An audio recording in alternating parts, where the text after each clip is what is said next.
Great. The next item is public comments. Doreen, has anyone signed up to make a public comment? Okay, if there are public comments, all public comments must include an agenda item number, a name, and a brief statement. Public comments are limited to 3 minutes per comment. So hearing no comments, we'll move on to the next agenda item. Approval of the BESE Board of Regents meeting from minutes from June 16th, 2021. Members, you've received a copy of those minutes. Do I have a motion to approve the minutes of the June joint meeting? Second.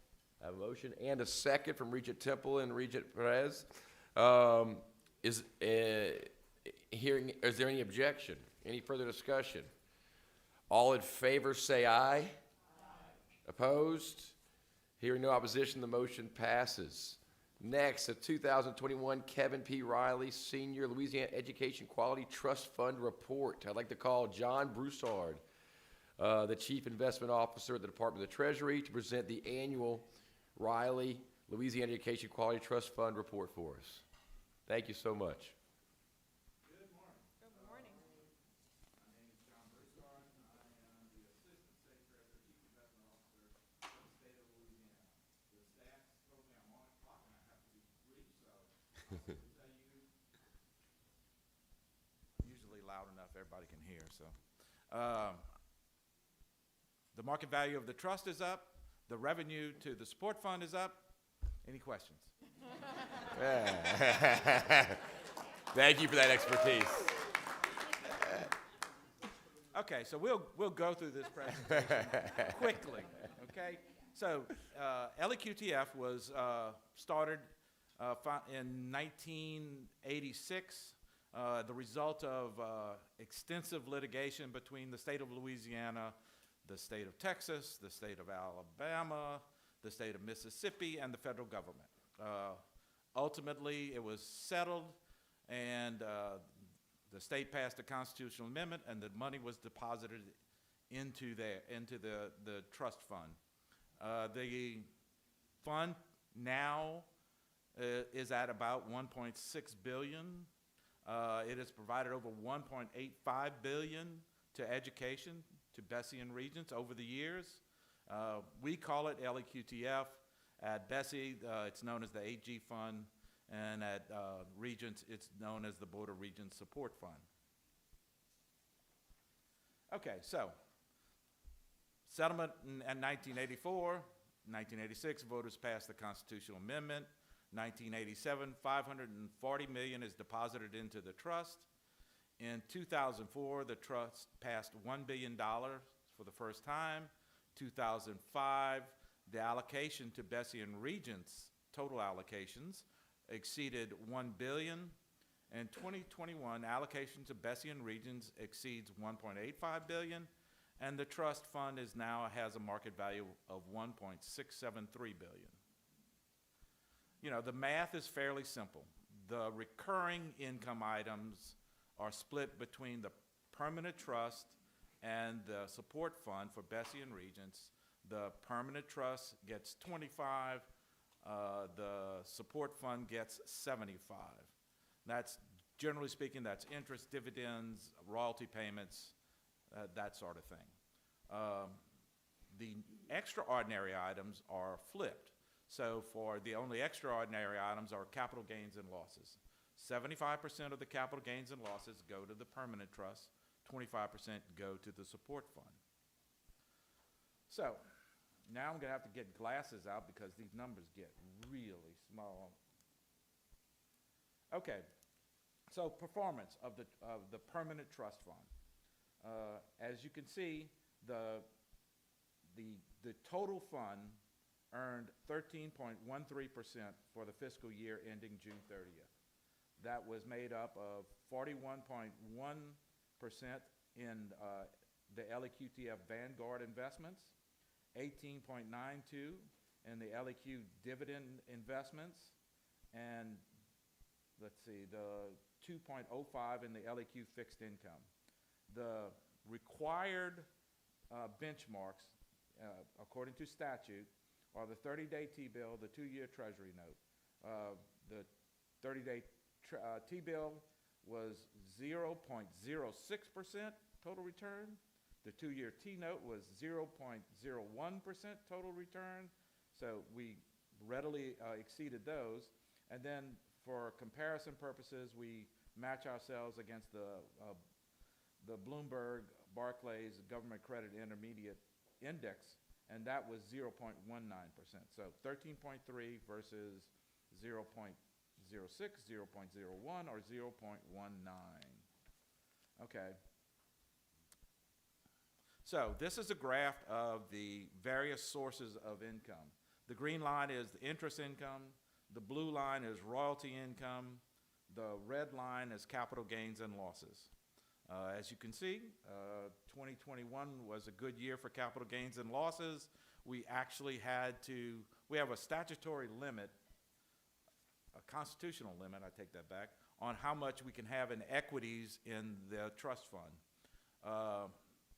And during the fiscal year, the trust fund exceeded the cap 3 times. So 3 times we had to sell off some of our equity investments in order to get below the threshold that's in the Constitution.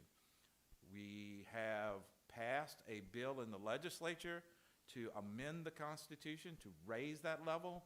That will go before the voters in 2022. Hopefully it'll pass, and we'll be able to invest more in equities. Okay, so the annual education to BESE and Regents, which is really what y'all should care about. In 2021, it was a little over 54 million. It was a very good year as compared to other years. I mean, you could see we haven't gotten to 50 million since about 2014, fiscal year 2014. So it was a good year, very good year. So how have we done over time? The cumulative to the fund has been 2.69 billion.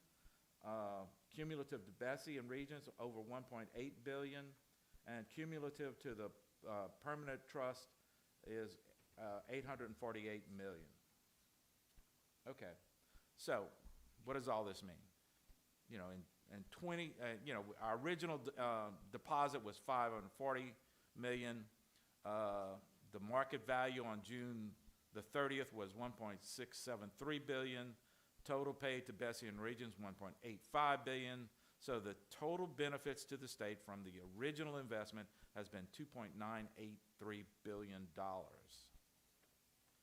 Okay, so what are we invested in? 35.1% of our investments are in treasuries and agencies. They're all readily marketable.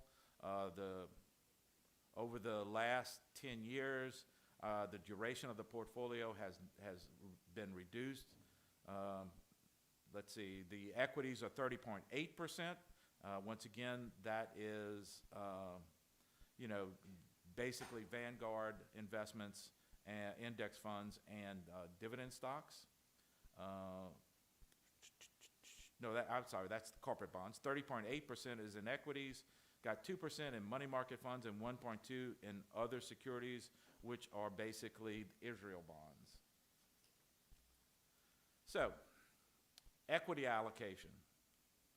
So we have 21.43% of the portfolio is in index funds, 9.39% are in dividend stocks, and the remainder, 69.19%, is in fixed income.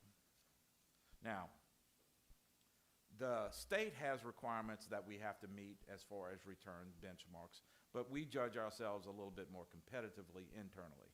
So, on this particular slide, you see the investments of the portfolio on the left versus benchmarks, external benchmarks that we judge ourselves by. So the Vanguard Total International Index, the portfolio return was 36.55 versus the MSCI All World ex-US was at 32.43. The Vanguard Total US total return was 44.36 versus the Wilshire 5000, which includes all stocks traded in the United States, of 42.14%. Dividend stocks were 18.92%. The Dow Jones U.S. dividend was 52.10%.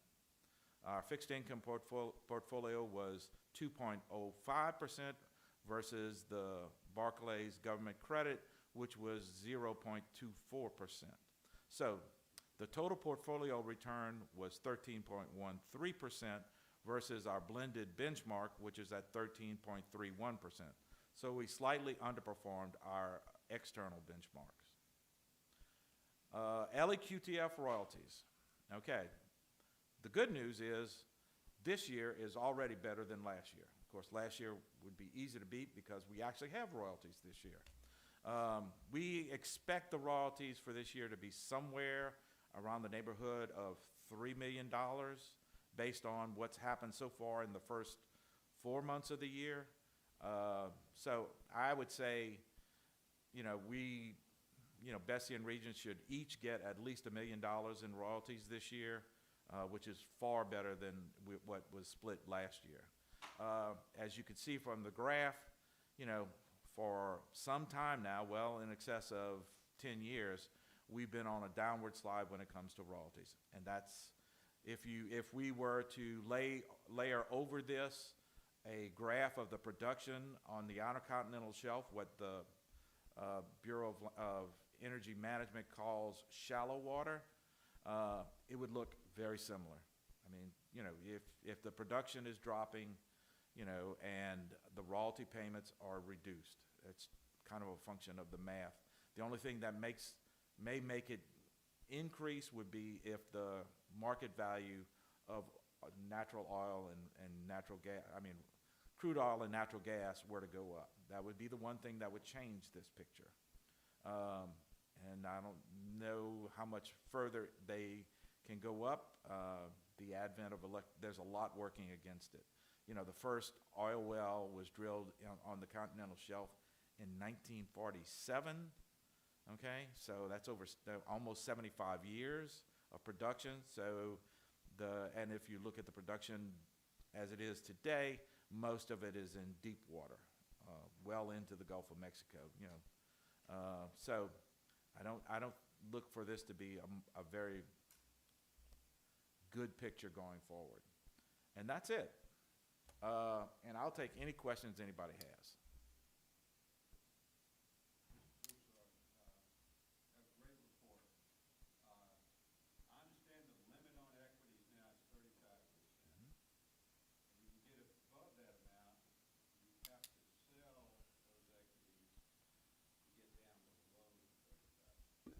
That is correct. By an agreement with the Legislative Auditor's Office, we do that on a quarterly basis. We have to compare it on a quarterly basis, the market value of the portfolio versus the market value of equities.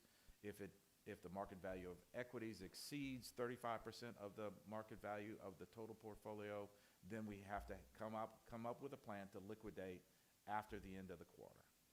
And that has helped the BESE and the Board of Regents Support Fund because 25% of that capital gain goes to them. Do you have a mechanism for, well, let's say if we pass this constitutional amendment and we go up to 65% equities, that ought to give you plenty more room. Yes, sir. Do you ever decide to sell equities to realize those capital gains and maybe then reinvest them in equities in order to stabilize the fund considering the low interest rates? Okay, that's a very good question. And the answer is yes and no. Okay, so yes. We're very conservative in what we do. Okay, the fund by its nature is more aggressive than any other fund we manage. But we regularly try to take the pulse of what has been going on. The reason we have allowed the duration, the maturity of the fixed income to go down over the last 10 years is because we were making nothing on the fixed income. They were, the 30-year bond is less than 2%, okay? So we thought all along that the Fed was going to eventually raise rates again. So there was a period about 2 years ago where the Fed allowed the rates to go up. and we started to invest longer term because we were getting higher rates for it. Then they shut it down again, and so rates are back down. You know, short-term rates are near zero, 30-year bonds less than 2, and so we are basically allowing some things to mature and continuing to lower the duration, the maturity, at weighted average maturity of the portfolio, because we anticipate next year that the voters will approve our constitutional amendment. We're going to, you know, we plan on talking often about that so that it gets around that this is a good thing. And then we will very likely take some of the market value that we realize from the fixed income portfolio and invest that in equities. The equities themselves, we usually take gains, A, when we have to because we've exceeded the limit, or B, because we actually think the market is very likely to go down. So we will come off our weighting of equities for those kinds of events. Thank you, Regent Weil.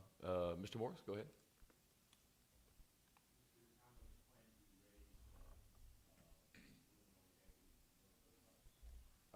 I believe the constitutional amendment was for 50%. We'll probably get to about 40, 45, something like that. Hard to say because I don't know what the conditions are going to be like next year.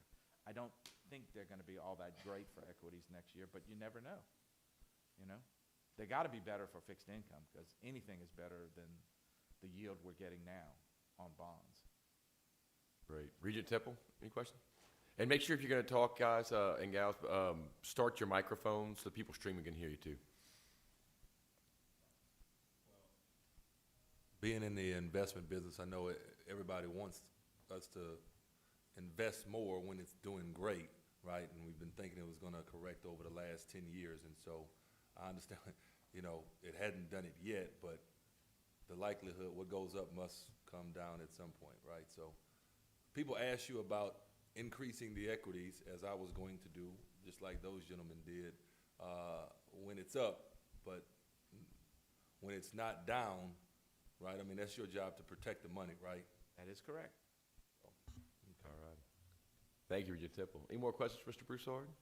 Thank you so much for your report. I appreciate it. Thank y'all. Next, How about you on time? oh, go ahead. Next, I'd like to welcome Vineeth Iyengar, the Executive Director of the Office of Broadband and Connectivity. We have lots of fun things to talk about today. Well, thank you very much, Commissioner Reed and Superintendent Brumley, and to all of you for hosting me today. And to your point, we do have a great deal of news to report, actually very good news, especially in the last 7 months. And the way we often equivocate our office is as if it's a public startup. And so we're still learning every day, but the progress that we've made has been recognized by folks nationally, both from a federal level, from other states. And what I wanted to do was just to share a couple of slides on where we are directionally and what the plan looks like initially for 22. With that, what I like to often start off with is, and I'm going to beat this down tremendously, but I will say this all the time, what the digital divide is and what the vision is we have collectively that we have to solve, which is to solve this by 2029. And when we think about the digital divide, this is how many people we think in Louisiana lack access to internet, either because it's an affordability issue, it's a device issue, it's a digital literacy issue, or it's an access issue, right? And so fundamentally, when we think about solving the digital divide once and for all by 2029, we have to solve for this number of folks in Louisiana, those 4 challenges, and we have to do it concurrently as opposed to sequentially. So this is the good news. The good news is we have a ton of federal resources that currently exist and will be coming down from the federal government to addressing, for instance, the infrastructure issue. And just to recall, we have $342 million that's coming to the state of Louisiana. It's not coming to the legislature. It's not coming through our office. It's actually going to 13 companies in Louisiana to build high-speed internet in 175,692 locations throughout the state of Louisiana. Their obligation to the Federal Communications Commission is to do that over a 6-year period. Two of the larger companies, or two of the companies that have approximately 57% of those locations is a company called Connexon, and the second company is a company called Swift. It's now called Swift. And the FCC a couple of weeks ago has given the last step ready to authorize letter to Connexon for them to start building, hopefully in the first half of 22 in those 50,000 plus locations, primarily in northern Louisiana. The second step is $177 million of Gumbo grant money, which our office is in the process of administrating. We have $90 million currently that was authorized by the legislature that we're pushing out through a competitive grant program. We have made the deadline for the first $90 million actually in a few weeks, December 31st, 2.5 weeks. We fully expect, based on conversations we're having with companies and with community members throughout the state, that the number of applications in terms of the size of applications will far exceed the 90 million, which speaks to the breadth and depth of the demand that exists in addressing the unserved population. So the way it works, we have 90 million. We're going to start evaluating on January 10th. We're going to actually make the applications public. It's going to be on our website, connect.la.gov, and you'll be able to see the applications, the areas that they are intending to serve, and any other relevant information specific to that application. We spend 2 months evaluating those proposals, and then our goal is to make, or at least announce, the awards for that first 90 million around the March 21st timeline. We then go back to the legislature for the balance of the money, the 87 million, and then we run a very similar process in June, July of next year. So that's the Gumbo grant program that our office is administrating. And then the last on the infrastructure side is the infrastructure bill itself that was signed, I think, November 15th, so just a couple of weeks ago. And so the way that works from a funding perspective is that every state, regardless of population, size, density, median household income, will receive $100 million. So Rhode Island will get $100 million, we will get $100 million, and California will get $100 million.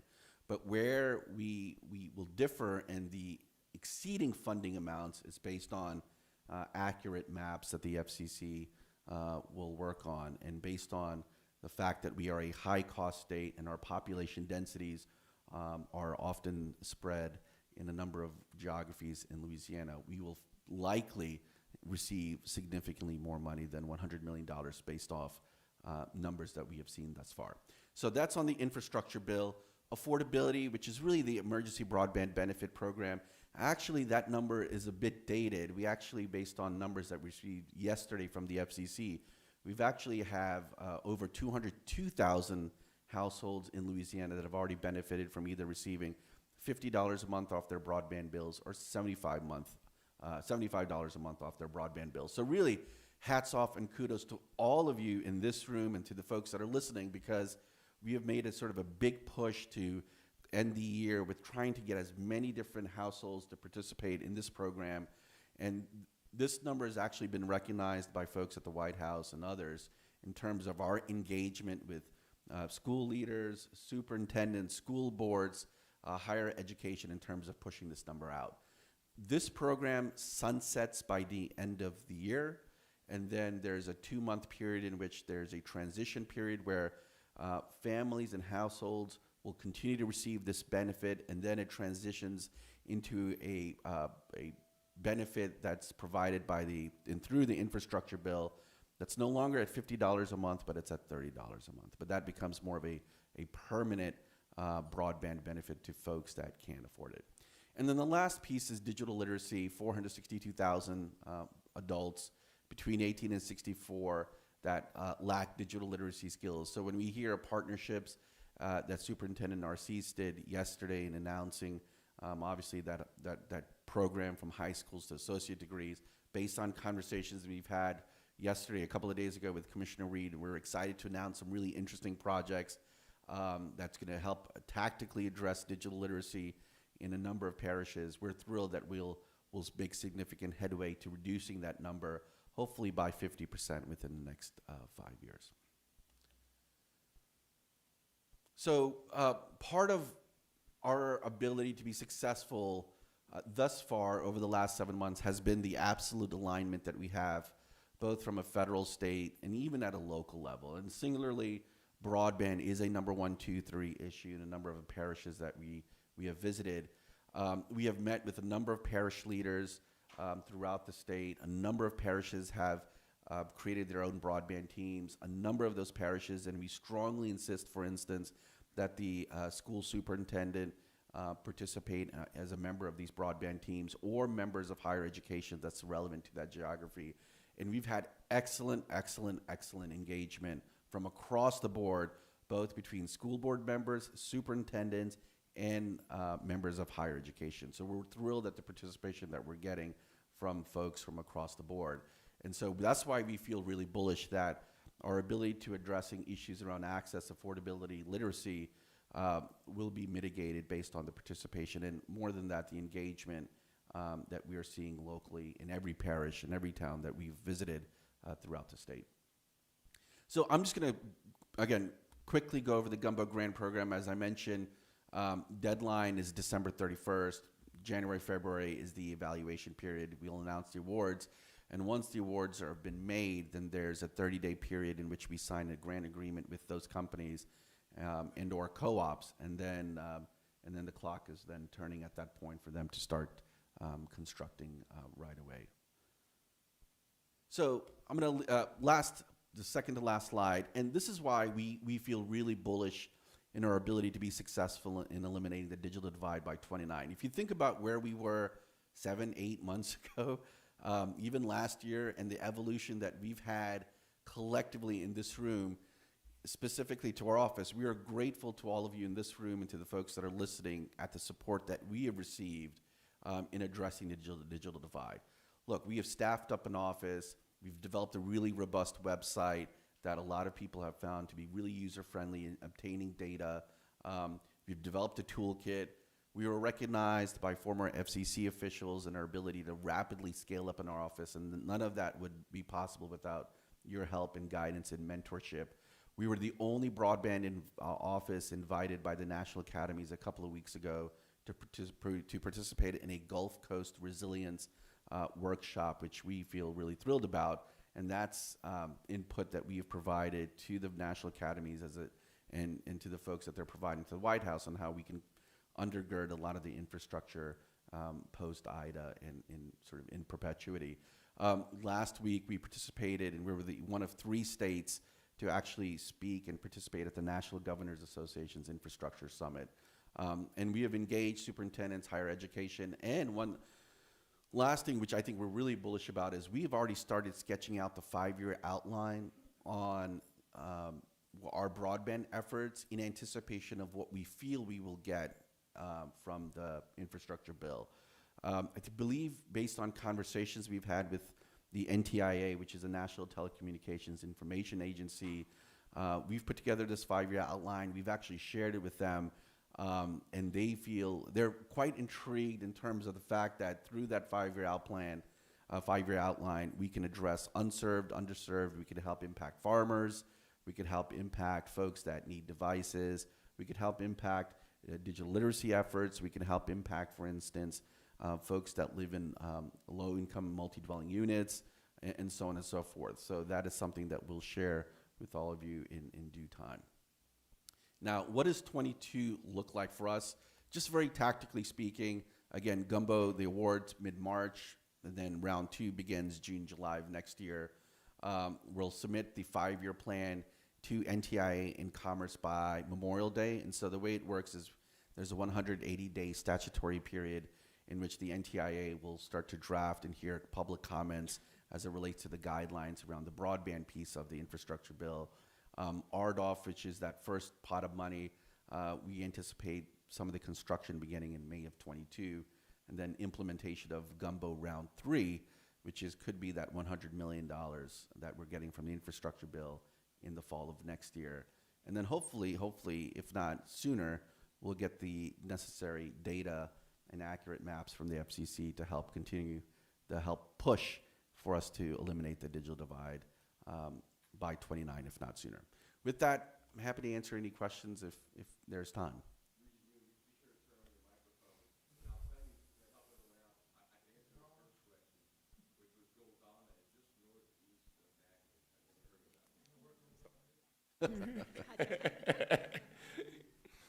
Is it on? Yes, sir. Go ahead. How are you going to implement this literacy approach? You pointed out that there are a lot Yeah. of homes and households and so forth. How are you going to do that? Is that a one-on-one contact? Is it- Yeah. So actually, and Commissioner Reed could probably answer it, but Commissioner Reed and the Board of Regents actually has partnered with a program called North Star Literacy, which is a best practice that even the FCC and the folks that we've talked to, including the Pew Charitable Trust, have identified as a best practice to executing literacy programs throughout the state. And so the model itself there is to administer these programs by partnering with local public libraries, and to have folks come to the local public library, for instance, or a community college, and to meet them where they are and to execute these programs. So the conduit will be the local library in each parish. Correct. That could be And one the of many. participant will go there for Correct. the training. Correct. So so the literacy that we're talking about it's not heavy programming or coding. It's the basic fundamentals in helping, for instance, families understand how to set up a telehealth visit. Younger folks, helping them understand how to use the internet to apply for jobs. Right? So it's basic rudimentary skills that I think could be taught effectively over a couple of hour period. What's interesting and what we've learned behaviorally is when we've talked to families throughout the state, when they've had challenges around broadband or in general with access questions or device questions, they have often leaned on the local public librarians to help, in essence, serve as their sort of Best Buy Geek Squad. And so what we want to do is continue to leverage and work with the public libraries on continuing to strengthen those relationships between community members and local libraries to help push out these programs. Are there any funds available to buy the equipment that they will need? Yeah, so Laptops, the iPads, all those kind of things? So in the infrastructure bill, based on our 5-year outline, we do have a line item that's sort of tentatively placed to focus on purchasing devices for low-income families and families that can't afford it.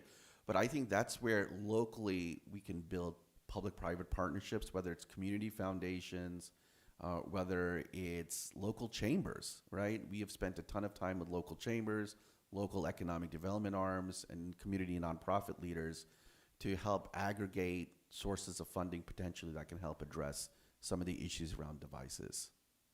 I'll compliment you on what you're doing and the chore you have. During the pandemic, they were trying to Zoom in so many classes from different schools, and so many children had no access whatsoever for that. So the quicker the better. Correct. Thank you. Thank you. Regent Finley. I think you just answered it. You mentioned that you're doing some outreach with some of the community organizations, and I would just add to what Regent Ewing said. I think the libraries are great, but I think that also a lot of people would have access if it were at community centers. That's Correct. where they're, comfortable with. The library is one of those areas, but the community centers is also another. Yeah, and what's really interesting, and it's a great point. I think that's where we have to identify the CAIs, the community anchor institutions that people know and trust. That and it could be churches, right? So when we think about literacy, oftentimes the local trusted organizations and anchor institutions are likely going to be the organizations where people will gravitate towards. When we pushed out this emergency broadband benefit program, we were very conscious to making sure that local anchor institutions were involved in disseminating the information, largely because they spend time in the community. So I think churches, EDOs, economic development arms, higher ed institutions, community colleges, public libraries are all great venues to push this out. Great. Any other questions? Mr. Morris, go ahead. Yeah, so Vineeth, first of all, just wanted to acknowledge the effort you guys have conducted so far. I know there's a lot of boots on the ground effort. You guys have been all over the state, a lot of miles on your vehicle and so forth in a short period of time. So I really appreciate that, particularly the outreach to the local school districts and the level of engagement there. One thing I haven't heard any mention of is the outreach to the medical community. I know there's a lot of interest in telemed and that sort of thing, but specific in the education community, there's a lot of interest or concern for social and emotional issues and our lack of counselors. And I'm just wondering if there's a plug in there with the medical community to how we could resource that remotely. Yeah, that's a great point and question. So when it comes to telemedicine, what was really interesting is former Secretary of LDH, Kathy Kleber, she now runs the managed Medicare organizations, right, throughout the state. They've done surveys with their members, and typically the two biggest barriers to telehealth and the facilitation of a telehealth visit is either that family does not have access to fundamentally internet, and then B, digital literacy, right? So when we think about digital literacy, it isn't, of course, it's broadly speaking, someone's ability to be effective, whether you're a farmer, you're a parent, you're a small business owner, but there is a challenge that a lot of folks have based on that survey with respect to healthcare digital literacy that we need to equally address.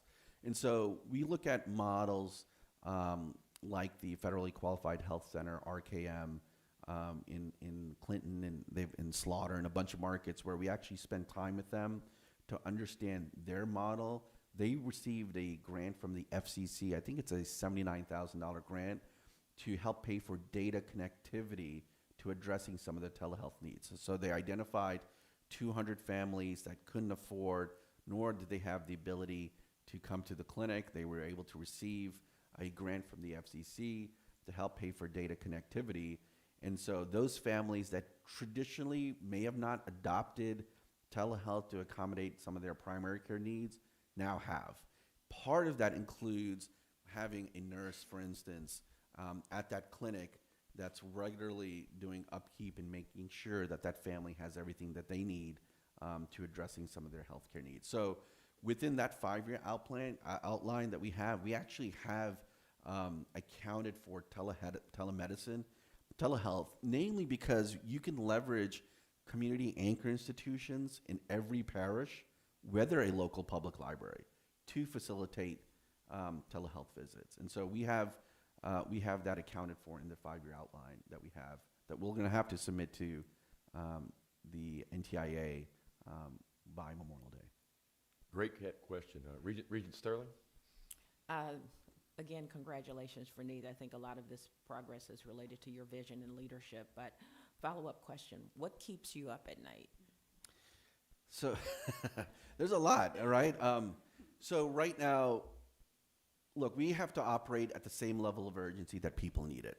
I think the challenge we have is the fact that fundamentally it may take years for a lot of this work to be done because it's fundamentally we have to build up a workforce. And so we've strongly encouraged companies that apply for our money to partner with the local community college and technical systems, which they are. So they're developing great relationships to help submit workforce plans in advance so we don't have to worry about necessarily bringing in workforce from other markets, which helps drives up the cost, which reduces the number of folks that ultimately benefit from receiving this help. So workforce is an issue. Supply chain is an issue, which I know everyone's talking about supply chain. It's particularly an issue when it comes to, I think, fiber optics and piping. Now, we're fortunate that a lot of the inputs and raw material needed to ultimately produce fiber optics is produced locally here in Louisiana. And so part of it's workforce, but we'll work through it, and I think those partnerships will help. Supply chain is a challenge, but we'll work through it. Permitting, we've had great conversations with Secretary Wilson at LADOTD, and we'll start to engage the local district offices to get them a heads up. And I think at the end of the day, can we operate, so our office is 3 people, which we're grateful for, and 2 students, which we're grateful for. Can we do what we're doing once we get all this other resources coming? Likely not. And so we're working with Commissioner Darden on addressing some of the natural management changes and evolution that we're going to have to undergo as we move forward. Thank you, Beneath. Really exciting stuff going on there. Any other questions? Oh, yes, Ms. Jones, go ahead. Sure. First of all, thank you again, and that was a great question. You know, I remember the very first time you presented, certainly you were measured in and honest about how long this takes, and you've done a great job sort of managing our expectations. You also at the time mentioned that you were part of a few national consortiums where you have a sense of how Louisiana is doing relative to other states. Can you speak to that a bit? So, look, I'm going to be honest. As a state, we're doing, I feel, and look, I'm going to be selfish, but I also, I'm on a weekly call with the other state broadband directors, and those calls are facilitated by the National Governors Association, and those calls are facilitated by the National Telecommunications Information Agency. We are really far ahead than a bunch of other states. There are states that are now creating their broadband offices, including Michigan. I think they just started a couple of months ago. And so there are states that are now creating their broadband offices. There are states that are now thinking about what to do with their portion of their capital projects fund, which we have the 177, which we've already rolled out Gumbo. I don't think there are many states really thinking about the 5-year outline, nor have they developed one, in sort of how we're addressing it. So we're in good shape. As a state, we have regular conversations with folks at the National Economic Council, and the White House and the FCC. And the visibility that we have with some of their leadership has been great, and they're honest with us on what they feel are some of the challenges, and not specific to Louisiana, but in general, that they have to address. I think the success that we've had clearly has been in the level of engagement that we've had with all of you in the room, the folks that are listening, but also, and equally more importantly, the folks that are on the ground. And I think when we have a meeting with folks in a community, and when you can bring in the local farm bureau or the local superintendents, the higher ed folks, chambers, the police jurors, law enforcement, when you bring everyone together and they all say, this is what I need, and it's the same thing that they need, it makes our job a lot easier. Great. Thank you for your leadership, Beneath, on this issue and helping narrow that digital divide. Appreciate it. All righty. Our next agenda item will be dual enrollment TOPS weighted GPA grid. For that, we're going to call Dr. Susanna Craig from Regents and Mr. Ken Bradford from the Department of Education to present. Y'all have the floor.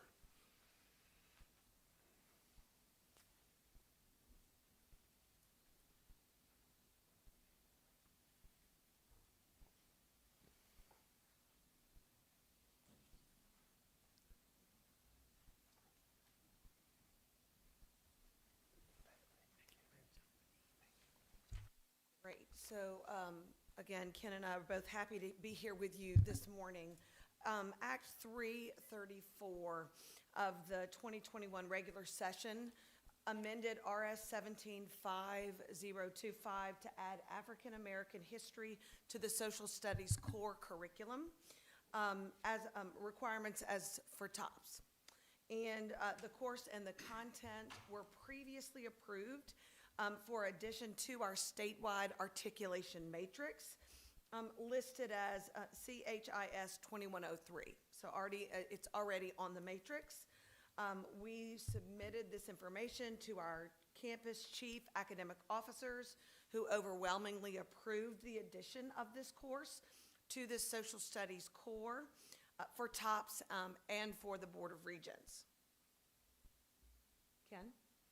Yeah, thank you. Ken Bradford, Assistant Superintendent with the Office of Career and College Readiness. I'll give a little more context to what Dr. Craig just said. In 2013, Act 59 was signed by the governor. It was a bill sponsored by Senator Nevers. And what that bill did, Act 359, was it did two things. One, it reset the course requirements for a TOPS scholarship. And the second thing it did was it allowed these two boards to consider core academic courses for TOPS to be put on a 5-point weighted scale.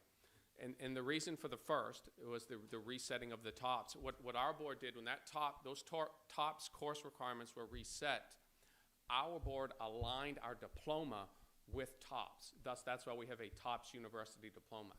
And prior to 2013, the call that I didn't like receiving in the department was, we just had a student graduate with our college prep diploma, and they're not eligible for TOPS. And the reason they weren't eligible is they were taking some high school courses that met our K-12 diploma college prep requirements, but it didn't meet TOPS.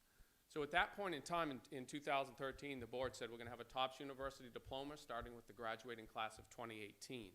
And all of the courses that meet TOPS requirements, we will ensure that they also meet our graduation requirements. And that same bill from Senator Nevers also said we'll have a weighted GPA, because what was happening is students in the state were reluctant to take dual enrollment, advanced placement, IB courses because they were weighted on a 4-point scale, and it was going to affect their GPA for TOPS. So this was another way to promote dual enrollment and advanced placement so that those students would be recognized with an appropriate weight for the course. So this summer, the bill passed in June, and what this new act did is it said African American history can now count for TOPS. So what our board did, the K-12 BESE board, in August was approved African American history as a fourth social studies. And what the ask is here today is that for those students who take a dual enrollment African American history course to meet that fourth social studies requirement, receive that on a 5-point weighted GPA, like the other core academic courses do. And this isn't unprecedented for this board. We have come to you before with AP Physics 2 when that course was added as a requirement. We've done it with Cambridge math courses. And so we're here today so that those students taking dual enrollment African American history can receive the weighted GPA like they do for their other core academic courses.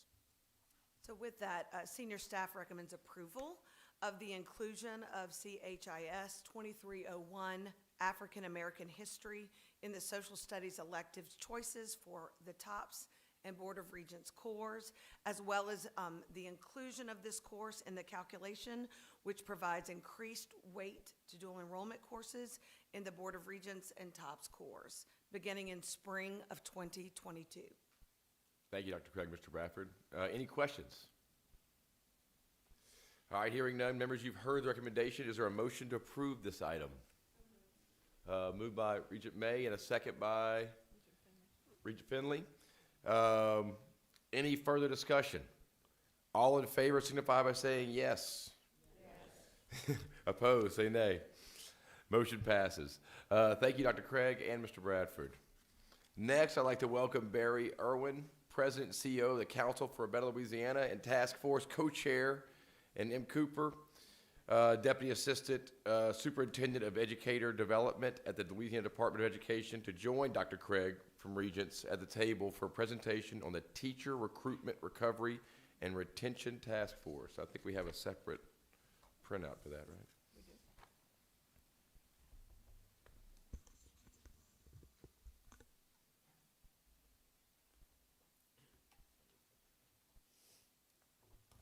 Welcome. Thank y'all. I can take care of it for you. Happy to. Thank you very much. Yes. You got me, thank you. I'm trying to talk loud. Thanks very much. I'm Barry Irwin. I'm president of Council for a Better Louisiana. It's great to see members of the Board of Regents and BESE here today, and thanks for the invitation to present to you. I am co-chair of this, I always have to look at it because it's Recruitment, Recovery, and Retention, the 3R task force. I'm pleased to co-chair that with Commissioner Reed. I'll kind of dive in real quickly to give you a little context about our task force and some of the work that we've done to date, and then we'll have some more information about some of the detail of the report. If you want to go to the first slide. Our task force was created by HCR 39 of the 2021 legislative session. It was authored by Representative Buddy Mincy, and the resolution actually posed 21 questions to our task force for us to try and answer. 10 of those dealt with recruitment issues, 6 with recovery issues, and 5 with retention issues. Now, in the preliminary report that we are presenting to you today, we answer 11 of those questions. Some of these we're still looking for data. Some of those data sources were not simple and easy to find, but we have been able to work on 11 of those, and I think those are answered in this preliminary report, along with providing a pretty rich amount of data about the teacher recruitment and recovery issues in our state. The task force itself is made up of 17 members, and as you can see, it's really a collection of folks from secondary education, post-secondary education. A number of professional education associations are well represented, as well as from the community representation. And in terms of our timeline and the work that we've been doing, we kind of dove into this very quickly. The legislation, of course, was passed during the regular session. We've had 4 meetings during that period, starting in July. And in each one of those, we took a really deep dive into each one of the areas that we were charged to look at, with recruitment, recovery, and retention during those sessions. We looked a lot at state issues and state data, so we've got a good handle on what was happening here within our state. But we also looked a lot at national issues, national trends, trying to understand, just what's going on both at the state level and around the country, and also looking at best practices around the country so that we could get a handle on what other states were doing and put all of that information into the report that we have. Now, you have, I think, a very short version, at least a one-pager, but we have a pretty comprehensive preliminary report that we are also presenting, and we'll be presenting that to the legislature in January. Again, that's just our preliminary report, and we'll be doing another deep dive as we go through the rest of the year with a final report at the end of the year in 2022, which I think will answer a lot of these questions and get us on a very firm footing going forward to try and address some of these very important issues. So from that, I'm going to move to Dr. Susanna Craig, who is going to take a little bit deeper look into both teacher pipeline issues and trends, as well as what's going on with educator preparation programs across the state. Dr. Craig? Great, thank you, Barry. And M. Cooper will also be helping me throughout this process. As you can see, we would like for you to take a look at our education preparation programs. In comparing numbers from 2011-12 to 2020-21, you can see the decline in enrollment in teacher preparation programs around 5,000. So we have fewer students entering teacher preparation programs. But in addition to that, you'll take a look at our completion numbers. In academic year 11-12, we were completing around 3,200 teachers were completing from those educator preparation programs. In academic year 2021, it was about 2,700. So again, a drop. Not only are we have fewer students entering teacher preparation programs, we have fewer students who are actually completing those programs, graduating, and then getting certified to teach in our school systems. I'm going to shift to M. Cooper, who will provide us with some information on the teacher workforce. M, would you like for me to click? You can click. Okay. You're the official clicker. Yeah. I'll move the mic. You do the clicking. I'm happy for that. Good morning, everyone. I just wanted to provide a snapshot of our educators across the state. So as you can see here, we have mostly a female workforce. 60% of our teachers are white females, and only 5% are black males. We have about 44,000 teachers in our state. Of those teachers, about 3/4 of them are certified, and then 1/4 are teaching out of their field, meaning they hold a certificate, but they are teaching in an area that they are not certified in, or they are uncertified. And here you can see the percentages of our classes that are taught by those out of field or uncertified teachers. And our highest areas are science, math, and special education, and social studies. So again, this task force has 3 R's: recruitment, retention, and recovery. And what we're going to do today is talk through each of the R's, to talk about our process that we use to inform the information that we gathered on each of these, as well as recommendations for the upcoming year.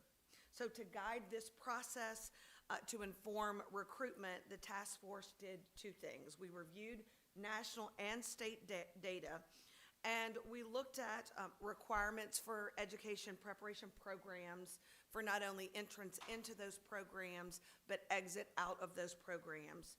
We looked at teacher enrollment and completers by ethnicity and race over a 10-year span. We looked at teacher certification status, and we looked at state-reported teacher shortages by subject area and strategies from other states. Looking at supporting teacher recruitment by tuition assistance, loan forgiveness, funding to pay future teachers, tutoring, and additional stipends for teaching in rural areas.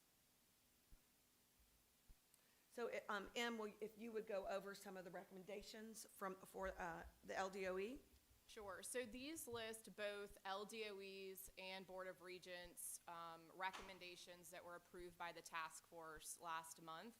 There are a lot of recommendations. I definitely think these are the right ones to get us started. I do want to just highlight a couple of those. There are several here that you'll see, and Dr. Craig will mention as well, that we are going to be working with all of you on and need your feedback and input as we start developing what the plans and process for these look like. A couple I want to point out are a lot of the conversation during the task force was about finding out the barriers for people entering a program. So as Dr. Craig mentioned, we have less people enrolling in a teacher preparation program. We want to study what those are. What are the barriers? Is it financial? Is it the Praxis assessment? Any others? And then what is a plan moving forward to either eliminate or decrease those barriers so that more people are entering programs? Another one I want to point out here is around compensation and incentives, similar to what Dr. Craig said earlier. So really studying as a state what exists in all of our school systems as far as compensation models they use in their own school systems and incentives, and then also ones around the country that we could bring back here to provide either state-level guidance or guidance for school systems to develop their own compensation model and incentive plan. Great, and I think from a Board of Regents perspective, we are going to continue to work very closely, hand in hand with the Department of Education to study the impact of Praxis Core and content exams on educator preparation program enrollment and completion, and again, look at ways to explore dual enrollment opportunities to expand the pre-educator pathways in high schools. So the process that was used to inform recovery, again, we spent an entire day on recruitment. The next meeting was on recovery and retention. And to guide these discussions on teacher recovery, we also reviewed national and state data to include teacher exit interviews. We invited the teachers' retirement system to come and provide a presentation to the task force to talk about retirement age and eligibility. We've talked about culture and teacher burnout, teacher turnover and job dissatisfaction, as well as teacher mental health and well-being. So for this final report listed 8 recommendations for recovery. Of these recommendations, the task force, we'd like to prioritize partnering with the Department of Education to compile research and develop recommendation related to teacher compensation and benefits. Em? I think the other thing I would add here is for LDOE in particular, creating a partnership with TRSL to determine what we can do around retirees returning to work. And then also studying our current educator evaluation system, meaning teachers, school leaders, counselors, librarians, what's working, what improvements need to be made in order to have an updated, improved educator evaluation system. Our current system was created over a decade ago, and so I think there are some areas for improvement there to make sure that we are evaluating the things that we value and know that are best practices in the classroom to move students. Thank you, Em. And our third R is retention.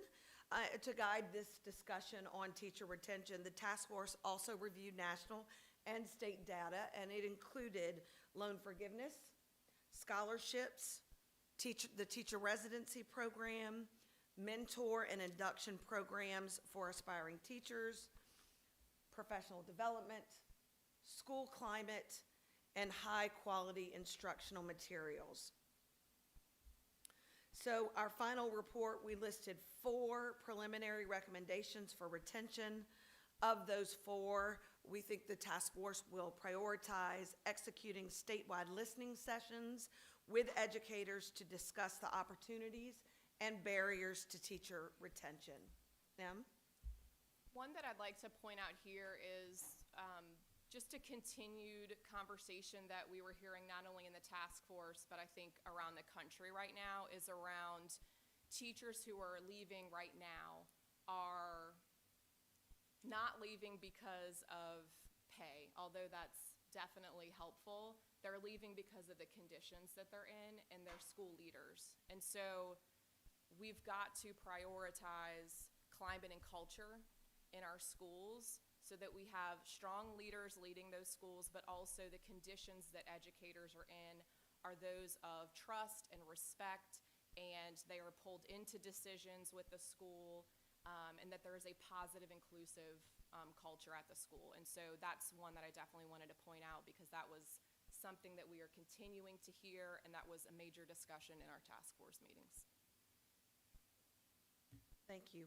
So the final report that you'll be receiving today has 29 preliminary recommendations. And of these 29, we're really in 22 want to focus on the 4 that you see here. The statewide listening sessions that will begin very soon in early 22 to talk with educators about opportunities as well as barriers to teacher retention.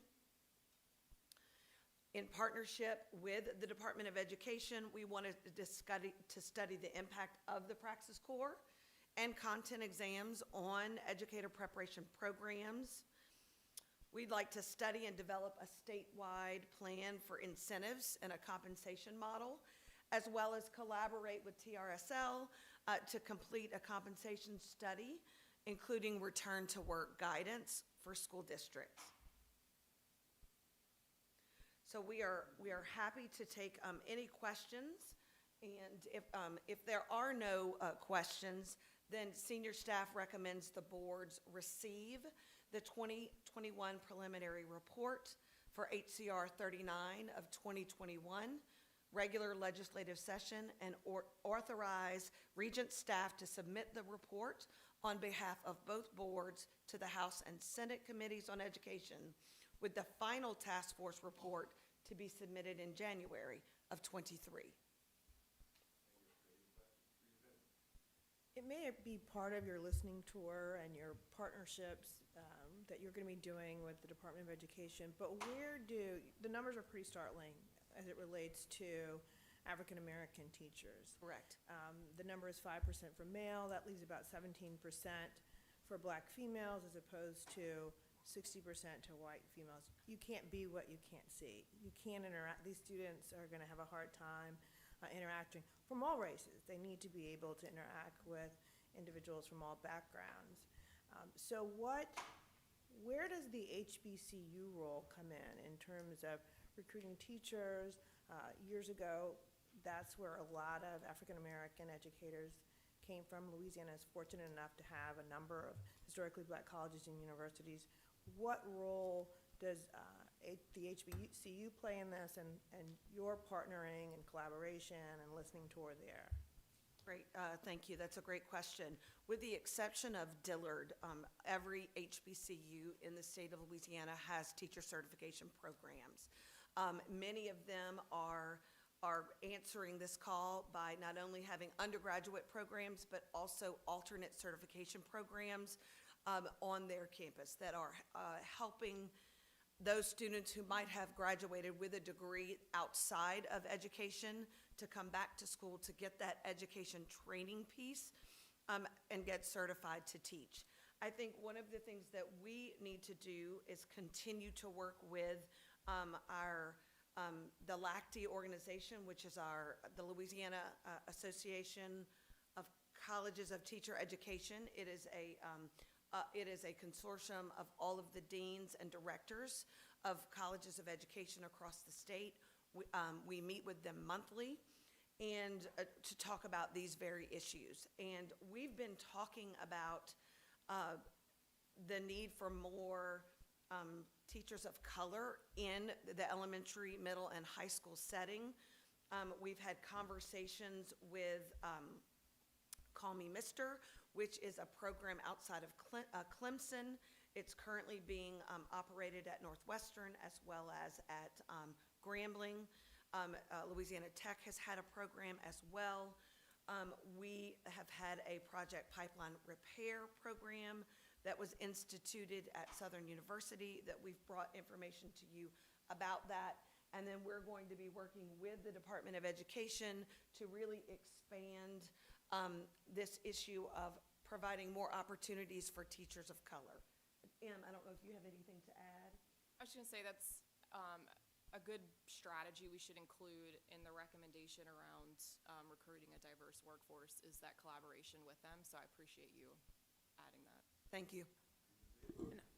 Can I just add also that Superintendent Brumley did come to our HBC, so the Board of Regents hosts an HBCU Advisory Council, and he did come to talk about the lack of diversity and the commitment, and I think Louisiana believes, to a diverse population of core of teachers. And so we are mindful, Regent Finley, and thank you for that, the importance of grow your own, the importance of leaning into that. And of course, we have a great Grambling student here as well in the house for us. But yes, the HBCUs are aware, and the superintendent did ask them directly to be a part of the solution. So we're looking forward to continuing that work. Thank you, Mr. Reed. Regent Steele?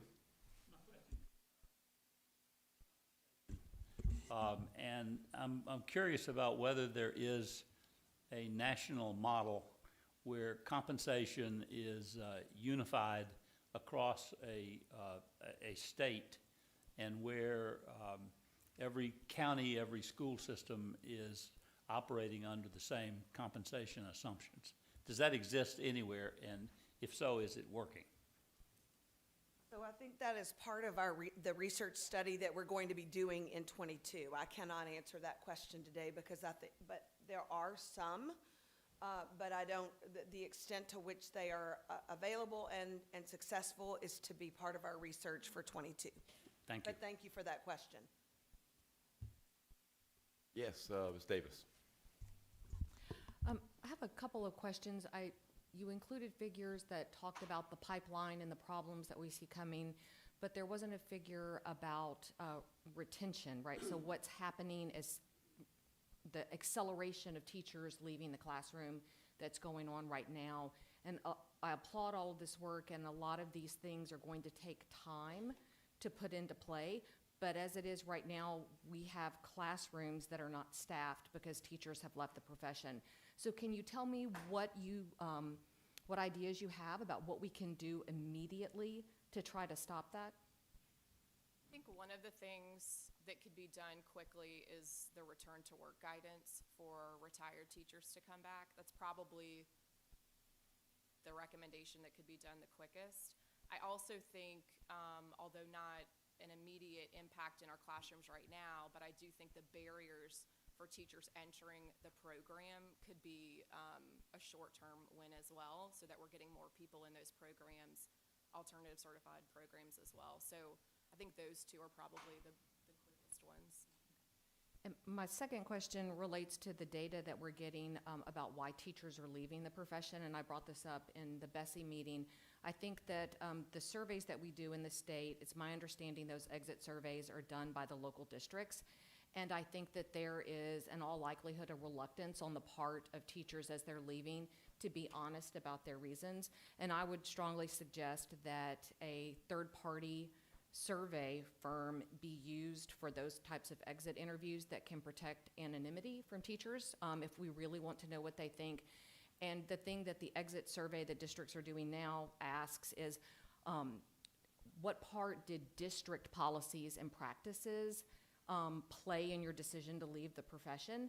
But we're not asking, what are we doing at the state in our policies that could be causing them to leave the profession. So for example, would they rather see teacher evaluations used to inform instruction and to make them better teachers rather than a punitive practice the way it is now, right? Those are, I think, the kind of questions that we need to be asking about, why teachers are leaving our schools. Regent Weil.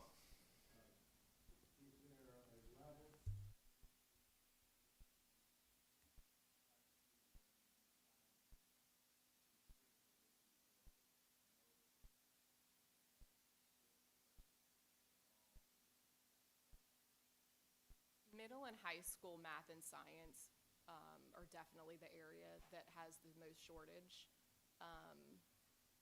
And then special ed across. I was going to say special ed across the board. So K-12 special. Have you considered pathways for people with other degrees, such as science and math, and maybe experience in those fields to bridge over and maybe follow a passion that they may have now that they didn't have when they went to school? So we have people in that same situation that go through an alternate pathway. So they're not going back to a four-year university to do all of that. They can do it in a shorter time. But I do think, one of our recommendations is around those mid-career professionals and how do we tap into those people if they're in those fields. So if it's math, science, or another field, how do we get them to come into the profession and show them that short pathway to get them there? So there are options, but I think we need to do a better job of getting people into those options. And I think we also, and we've talked about this at the LACTE board meetings, is also recruiting on the college campuses within, if you've got someone who started at pre-med and has decided 2 years in that they probably are not going to go to med school, is that the option where we can then reach out to them and move them into the colleges of education to be teachers of math and science. So I think that's part of our discussion as well as recommendations as we move forward. Great questions. A few more. Ms. Bochet, go ahead. As a district superintendent as well as a BESE member, and I've said this before, I have never had such a struggle staffing schools than I have this year. This is the first year I have opened in my school system with vacancies, with classes without teachers of any sort, much less fully certified teachers to put in front of our students. We need both a short-term and a long-term solution to this, and I'm glad to see that we're going to work with the teacher retirement system and hopefully legislators to pull from hopefully a pool of some retired teachers to come in on a short-term basis and help fill that role. I also operate a teacher preparation program in my district. I think we were the first district that did that statewide. And the only reason I went into operating a teacher preparation program, because they're not coming out of the colleges and universities in quantity, enough teachers to staff our schools statewide. So we're being forced, alternate teacher certification programs are coming up all over the place because that natural pipeline that we used to have is not producing enough. So I think we have to see why we're not pulling young people into the profession. The issue with the teachers of color is significant, and we have to do something. But I'm also extremely concerned. We said 60% white females, 5% black males. I'd like to see overall males. We are not able to attract men into our K-12 programs in the numbers that we used to. It has been a steady decline. And not to recognize that compensation is a major contributor to this is kind of like putting our heads in the sand. When we do bring people into the profession and they'll come in initially and there's very little movement in pay scales and you hit year 3 and 4 and 5 and 6, we are losing people who are then going to make careers outside of education. To attract, I've brought in an alternate certification program people who had an engineering degree or a math degree. And we have trained them, and they have done well. But then they have left. As soon as then they can get into their primary profession, which is a much higher paying area. So when we say in what areas, we don't have as much of a problem at the elementary level, other than we don't have the diversity of teachers that we need, both from a ethnicity, race perspective, and actually from a gender perspective. But where we have the significant issue is at the middle and high school in the more technical courses. And when we look about barriers, and I know y'all are looking at the Praxis exam and that kind of thing, I think we need to be very careful as we look at that, because we have to make sure that the teachers we put in front of our students know the content area. And there has to be a way that if we look to eliminate some of those requirements, we have to make sure, because when we look at our assessment, our math assessment statewide in K to 12, and then I work with, and being a former math teacher myself, work with our new people coming in, I can help them and teach them to become good teachers in our preparation program. But then to go back and to teach them content is a lot to do outside of the regular college stream. So while we need to remove barriers, we have to make sure that our people are well-versed in those content areas. So I think we've got to look at people of color, we've got to look at the gender situation, we need that short-term solution, one of which hopefully will be some legislation around return to work, and then a longer-term commitment. And while we need to look at climate and what's happening in policies and evaluation, compensation plays a huge role in this. Thank you for that perspective. Appreciate it. Regent May, I have a few more. Go ahead. Just comment and a question, and that being that, you know, if you, at a high level, the reasons we're losing teachers is very similar to the reasons we're seeing resignations across all work types. And so I think that could be an opportunity for us, particularly with those mid-career professionals.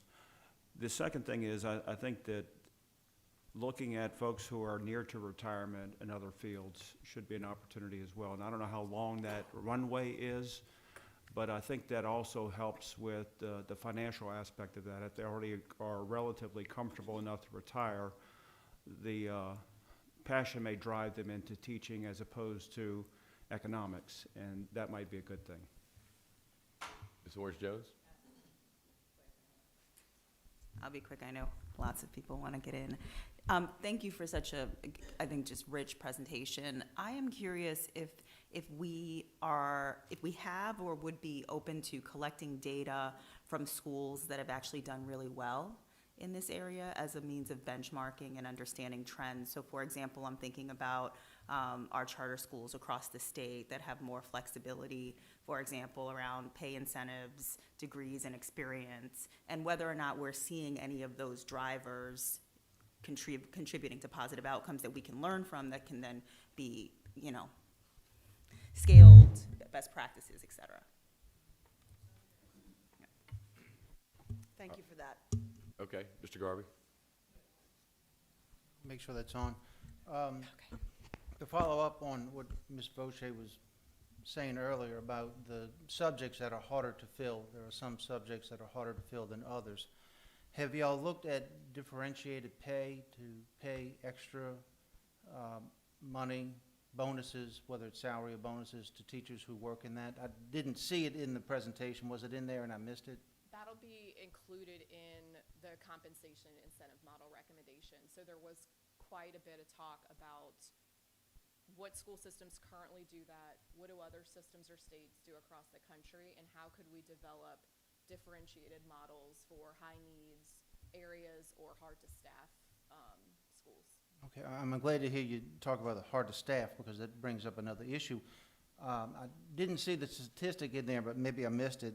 You did talk about retention, and one of the statistics that I keep hearing is that within the first 5 years of teaching, we lose roughly 50% of those new teachers.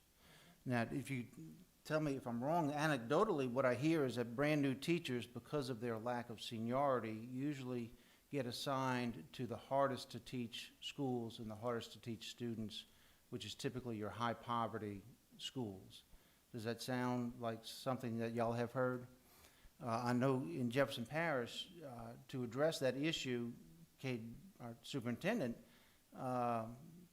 passed some rules to allow differentiated pay for the low-income schools, if I'm not wrong, so that when those brand-new teachers go into those schools, there are attractive reasons for other older teachers to come into those schools, which allows them to serve as mentors and maybe to attract more experienced principals, because if the brand-new teachers get assigned to those schools, I'm assuming that brand-new principals probably do also, and they may not be the best leaders for brand-new teachers. So if y'all were not planning to include that kind of differentiated pay in the mentions or documentations that y'all produce, please think about it. If you are thinking about it, please do it. Please go forward with it. Thank you. Thank you for that input. Ms. Ellis. Yes, I had a question, more regional for my area. What are you guys doing to tackle teacher shortages, specifically in rural communities? Because, you know, not only were you having this in the city and the urban areas, but the rural communities are always the ones struggling the most. So is there anything in the task force discussing that piece of the problem? I would say that definitely was up for discussion, just like hard to staff schools and the location of where those candidates are from. So if they go back home or the areas in which prep programs are located. I think that's part of the work we're going to do around several of these recommendations is what specific strategies can we put in place for different needs, one of them being rural areas. So it's on our radar and something that we're looking into. Good. I had another question, and this is way out of the box. Have you guys considered some short-term solutions, like we're talking about, you know, people who maybe aren't interested in being long-term educators? Are there other ways we can look at incentivizing people to join the profession, at least temporarily, where they don't have to necessarily pay into all of the retirement programs, getting, you know, a lot of our young people aren't interested in these incentives that educators, you know, experience on the long term. The short term could be, I want that money in my pocket. I'm excited about doing this for a couple of years. And maybe in the meantime, we can recruit them along the way. But some options in how we bring people on and what the incentives really are. Because I know most young people I talk to aren't really excited about, you know, retirement at 22 and, you know, great health care because they don't go to the doctor. All the things that we get excited about as you grow older. Our younger professionals, those aren't incentives. So have we considered looking at it differently? It's probably part of that entire compensation issue that we're talking about, because, I mean, you're exactly right.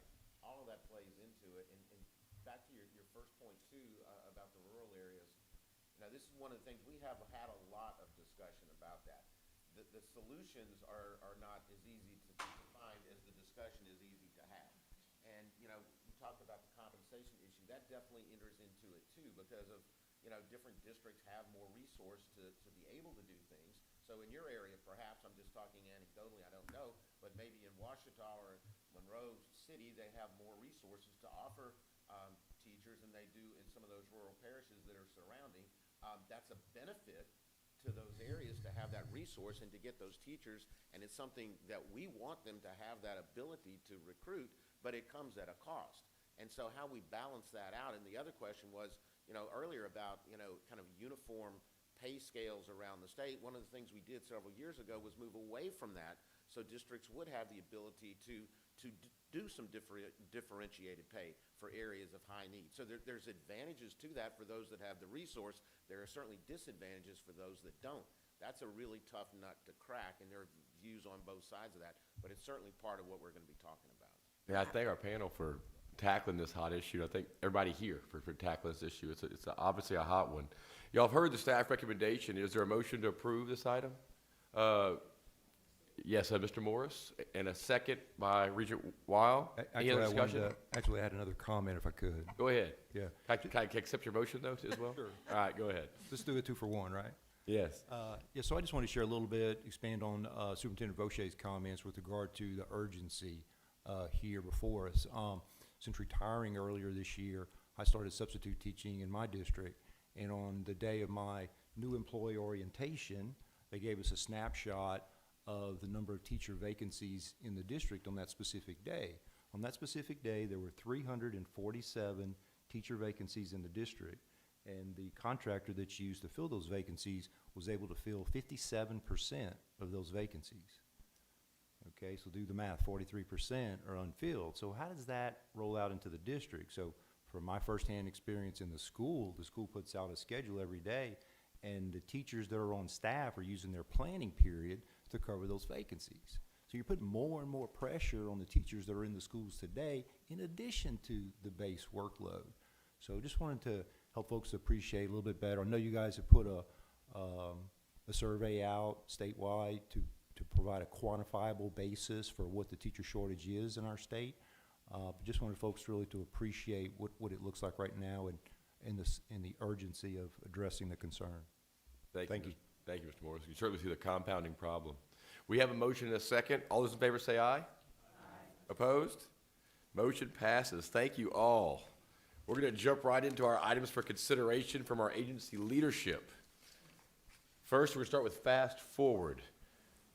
I think we have Superintendent Brumley and Mr. Bradford with some other folks talking about this one. Thank you, sir, for the opportunity to speak to this important issue. You know, I've had the opportunity over the last few months to hear from leaders from other states that are very interested in what we're trying to do here in Louisiana to rethink the high school experience. I believe that we can all admit that entry points of work are different today than they were 10, 20, 30, 40 years ago. But yet, we need to make sure that we are shifting in our high schools in collaboration with organizations that prepare people for apprenticeships or credentials, as well as in concert with our higher ed institutions, whether it's our community college system or our four-year institutions, to do a better job of making sure more of our students are graduating career college or service ready. And so we are really, I guess the hip term is we are really leaning in on this area and trying to work alongside school systems across the state to rethink the high school experience so that we can do a better job of preparing our students. And so that is gaining some attention from across the country around what we are trying to do. And ultimately, I believe that the high school experience will look different for kids in the state of Louisiana in a positive way as we continue to move over the next few years. At this time, I believe I will turn the presentation over to Mr. Ken Bradford. Thank you, Dr. Brumley. Again, Ken Bradford, Assistant Superintendent for the Office of Career and College Readiness. I'll just recap how we got to here today. A year ago, December 16th, we were sitting in here presenting to both boards an opportunity that we thought was being missed, and that was the opportunity for our high school students to be participating in associate degree programs and apprenticeships, state registered apprenticeships. And when we looked at the numbers, there were 159 students in that most recent cohort that had received an associate's degree and a diploma, and that's 159 students out of over 40,000 high school graduates. When we looked at the number of students participating in a registered apprenticeship recognized by the Workforce Commission and the U.S. Department of Labor, it was less than 10. And so in January, the Board of Regents and the Department of Education and BESE, we released an RFA for school systems to apply for a regional $50,000 planning grant. In March, we awarded 8 regional $50,000 planning grants to go work with their post-secondary and apprenticeship partners and design some pathways that they would then bring back and share with you last June, and then our board approved those pathways. And the significance of these 39 fast-forward pathways that are approved is they're course progressions. And those course progressions lead to the high school diploma, and they lead to the associate's degree or the apprenticeship opportunity. And that was important because we wanted to ensure that the high school students that participated in those pathways, in those course progressions, they were meeting both the high school graduation requirements and the requirements of our post-secondary partners. And so today we have with us two early adopters, and what I'll do is I'll just give a brief overview of our two partners that are here today, and then I'll give an opportunity for you to ask questions of them, of our practitioners that are here. But we have Ms. Lohman and from Vernon Parish, and we have Ms. LaBeouf from St. Bernard Parish. And I'll just say briefly about Vernon. Vernon Parish has 91 students currently enrolled in one of these pathways that was adopted and approved at their 9 schools. In the pathways that you approved, they had a pathway approved with both Sewella and Northwestern State University. And our second early adopter was from St. Bernard, here with Ms. LaBeouf. We actually had an opportunity to get down there and look at this program. And specifically the one that I was looking at when I was down there was the applied science in aerospace manufacturing that day that we were down there. And I literally followed students as they transitioned from St. Bernard over and spent the remainder of their day at Nunez working on aerospace manufacturing. I talked to the instructor that day and asked him about it. He was extremely enthusiastic about it. Students were extremely passionate about it. And he told me that since that program has been in inception in the last few years, they've actually had 28 graduates from that program, their associate's degree program at Nunez, that have been employed by Boeing with starting salaries of $50,000 a year. So that's how we've gotten to here. I want to just show you real quickly where we're headed over the next 6 months.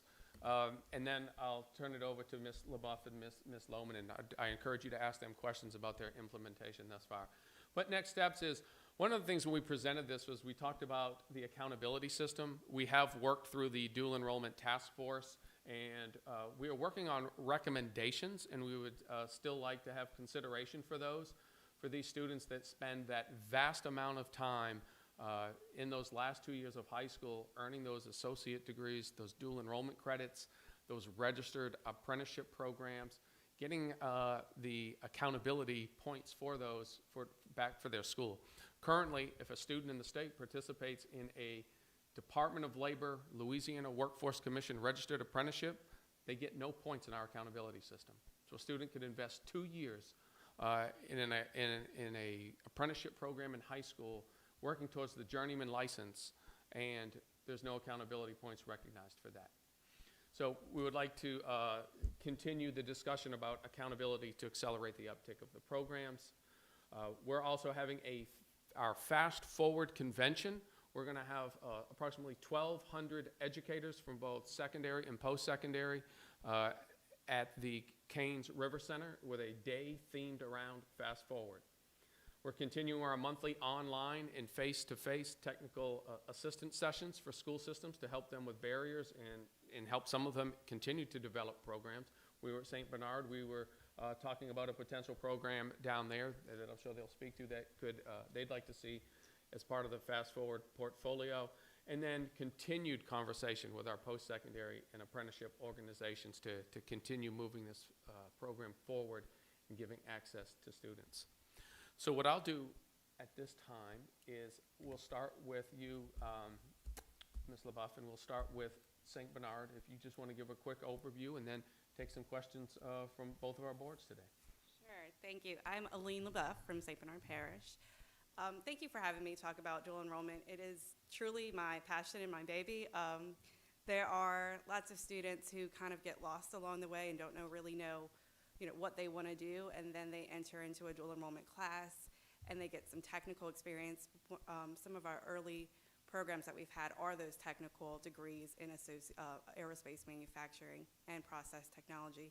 And they truly kind of find their sense of purpose doing those classes and taking that coursework. And to see them kind of light up with that sense of purpose and know that they have a future and they have a career, it's just a beautiful thing. So thank you for having me here to talk about that. Like I said before, our programs that we've had in place for about 5 years now are the process technology and the aerospace manufacturing. We've worked closely with Nunez Community College to develop these programs and have graduated over the past 5 years about around 30 students with an associate degree. And what's really key to the success of those students is that communication between post-secondary and secondary. You know, they have to be able to not only talk to me about enrollment and what's available, but also to talk to me about the student's progress. You know, I need to know if a student's struggling in a course before they get too far along so that we can provide the supports at the high school level to help make them successful. So having that really strong relationship, that open communication, you know, being able to put them on speed dial and call them up and say, you know, what are we doing for this student? How can we help them? It's crucial. And it's the best advice I could give to any region or school system that's thinking about implementing Fast Forward. But we want to, I think the Board of Regents posted yesterday about bringing more college to students. We want to build on that. We want to bring more college and to bring not only just more college, but also a just vast variety of opportunities for students to fit all of their interests and all of their post-secondary goals. So we are bringing to the table, hopefully in June, Louisiana transfers degrees in business, humanities, and fine arts, so that our students can partner with our local industries, of our finding industries, the ranch studios, the film department that we have locally with the fine arts. And then also we're building relationships with Oshner Health System to build a nursing apprenticeship, as well as Louisiana Restaurant Association to build culinary apprenticeships. You know, hospitality is really big in New Orleans, so we want to make sure that we're feeding into those industries that are local, that are there, that are right there for our students to get opportunities right out of high school into the, you know, and to be able to work. All right, let's also now, let's hear from Ms. Loam, and then we'll take some questions, Ms. Lane, your implementation thus far. Okay. Good morning. My name is Lisa Lohman, and I'm the Secondary Curriculum Supervisor in Vernon Parish, and I'm charged with the creation, implementation, and promotion of the Fast Forward program. And when we think about Fast Forward, I am absolutely honored to have the opportunity to speak to each of you today and to share the leadership role that Vernon has taken in promoting the Fast Forward program, not only in Vernon Parish, but the Southwest region, Region 5, and all across the state. Anybody who knows me knows I absolutely love Fast Forward. Some of you have probably heard me speak on previous occasions, and I absolutely love it. So no matter where I go, what I'm doing, or who I talk to, I somehow find a way to build Fast Forward into my conversations. And so in our area and parts around, I'm usually referred to as that Fast Forward lady. And I'll tell you, that's the title I wear very proudly, and I like that because Fast Forward is super, super important for our kids, our communities, and our future. Recently, I had an opportunity to speak to a very distinguished group of individuals, and I knew that the majority of them in the room were well-educated and probably all had degrees, and so I thought, you know, here's my opportunity. If I can convince these people that they need Fast Forward and they need associate's degree, I can convince anybody. So I did my whole presentation. I was enthusiastic and just excited, and when I finished, I felt good about my presentation, and so I had one person come over to me and say, you know what, Lisa, I have a PhD, and you made me think that I needed to go join that Fast Forward program and earn an associate's degree. So I was like, I'm going to be real calm and cool and act like everything's okay, and inside I'm going, yes. I convinced some more people that we need to move forward with Fast Forward, and so it was exciting about that. When we look at the varying phases of Fast Forward in the state, we're all at different areas of implementation, development, or success. St. Bernard and I are what we would be considered early adopters because we jumped on that pretty quick, and in my district, you know, we kind of have this motto, we jumped in with both feet and we went full speed, and so our philosophy is buckle up and hold on because we're going real fast. And that's how we've approached it. We've been very positive, very enthusiastic, and you have to have that as part of your program, because if you don't have that enthusiasm and that sense of urgency of how important this is to you and your community and your students and the future, then you're missing a very critical piece. And so in Vernon, our program is very simple, very focused, very basic, but detail-oriented. And so when we look at what's making our program successful in Vernon, we actually focus on 4 main components. We look at the 4 Ps of our program, and so when we look at that, the first P is positive promotion. You have to educate people about your program. You have to give them every detail. You have to make them want to be a part of that program, and so that's been one of the pillars that we've used to help build our success in our program. The second P is purposeful placement. You have to make sure that you have strategic programs in place and that you put those children in the best possible scenario for them to be successful, because you want your program to be successful, because that's how it multiplies and goes forward. When you can talk about those early successes and you can show that the program is working and kids are benefiting from this, that's that purposeful placement. We also look at the third P, which is progress monitoring. We have to make sure that we continuously monitor every single piece of our program. We pay attention to detail. We check for successes. We put supports in place, and we make sure that we have all of the parts we need in order to guarantee success. And then the fourth P is powerful partnerships. You have to have partnerships with every single stakeholder that's involved in your program, whether it's principals, parents, teachers, students, your post-secondary partners. That partnership has to be strong, it has to be cohesive, and it has to make sure that everyone is on the same page moving forward in order to ensure that success. So we do have a successful program in Vernon. We do have multiple students who are pursuing the associate degree. This year we have the largest number we've ever had. We have 91 students that are participating in the program pursuing the associate's degree, and we have 9 schools in our district, and I am proud to say that all 9 of our high schools are 100% on board and are very supportive of the program. Again, we believe in keeping it very simple, keeping it very basic, keeping it detail-oriented, but what we want to do is make sure that we have proper communication, we have consistency in our program, and we have the commitment to do the absolute best job for our students. So I share that with you because those are key pieces that will make your program successful moving forward, and without those key pieces in place, you're not going to have the success that you might have. So be enthusiastic, promote your program, pay attention to detail, and celebrate those successes. I think probably the most powerful testimony that we can have is when we have students at graduation receive their high school diploma, and then we also have the post-secondary partners there to present the diplomas to those children. That's a powerful moment when you can put all the pieces together and say, look, this is really successful, this is how it turns out, and this is how we move forward with our future. Thank you. Thank you all. Any questions? All righty, we'll take, oh, go ahead, Ms. Foche.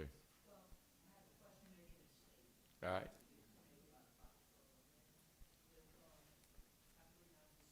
Is your microphone on? Make sure it's on.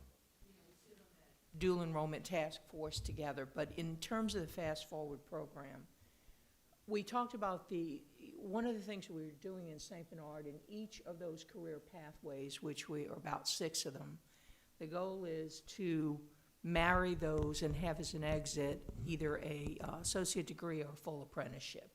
And we're working along that will be the exit in each and every pathway for the students that are going to pursue that route. But from this body, when we look at the pre-educator pathway, and we're looking at dual enrollment classes in the core area for those are fine.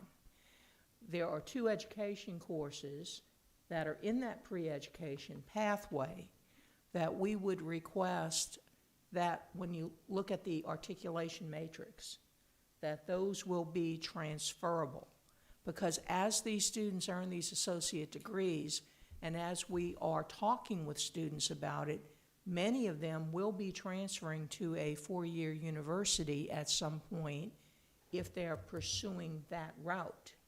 Sometimes the associate may be an exit for them. Sometimes it is a stepping stone to the four-year university for a bachelor's.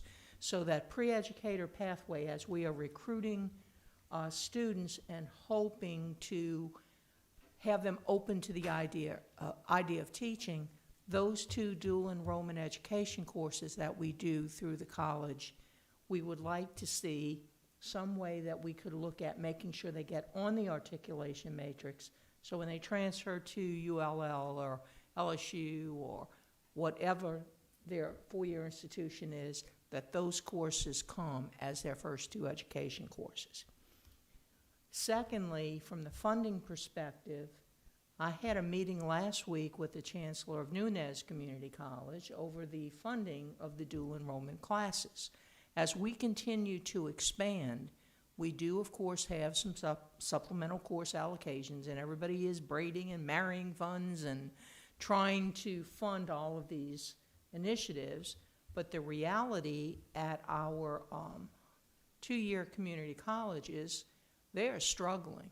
So when we make special agreements with them of what they're going to charge for our kids to take it, because we as a school district are funding these. This is for this to be successful, we're going to have to pick up the tab for it, as opposed to the individual family. So in order to encourage an increase in this, the funds that we have, and as I spoke with her about this, I said, well, if we increase this, that means fewer courses our kids will get to take that are fully funded.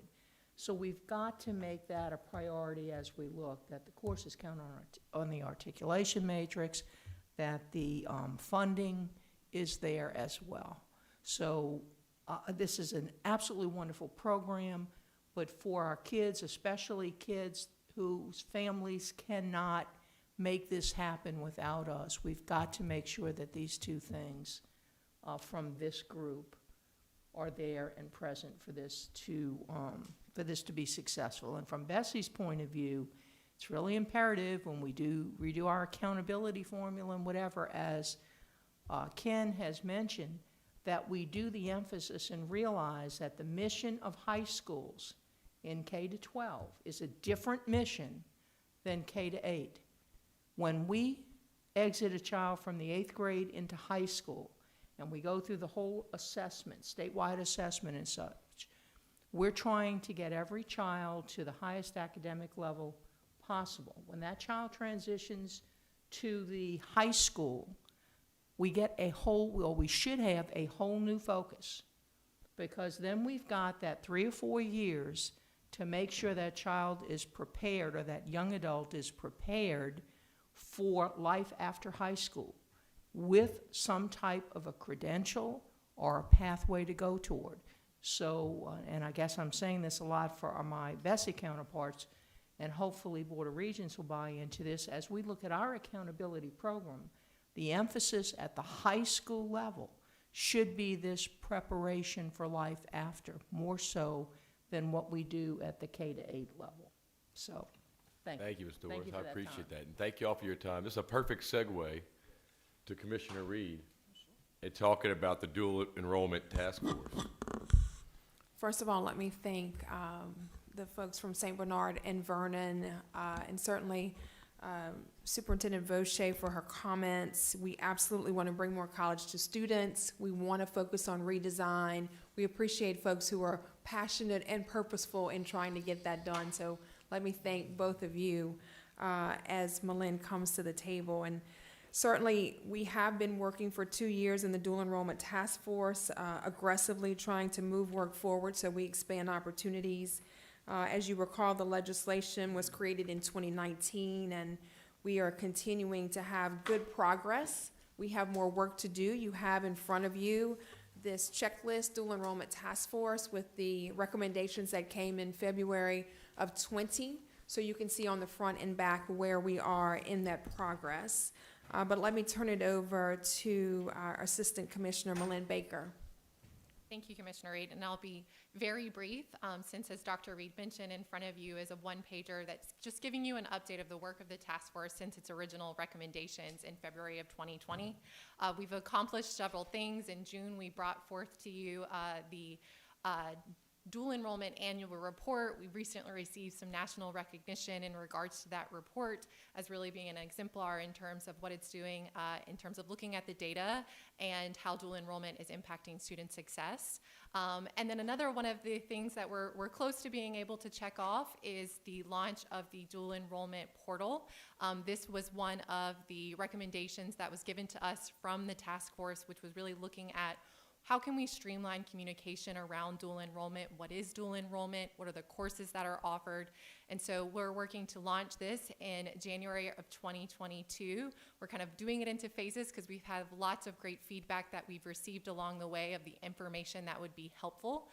So phases 1 and 2 will be launching in January of 2022. It'll have information about what is dual enrollment? What are the merits behind doing dual enrollment? What are the courses that are being offered? And so we're really looking forward to launching this website.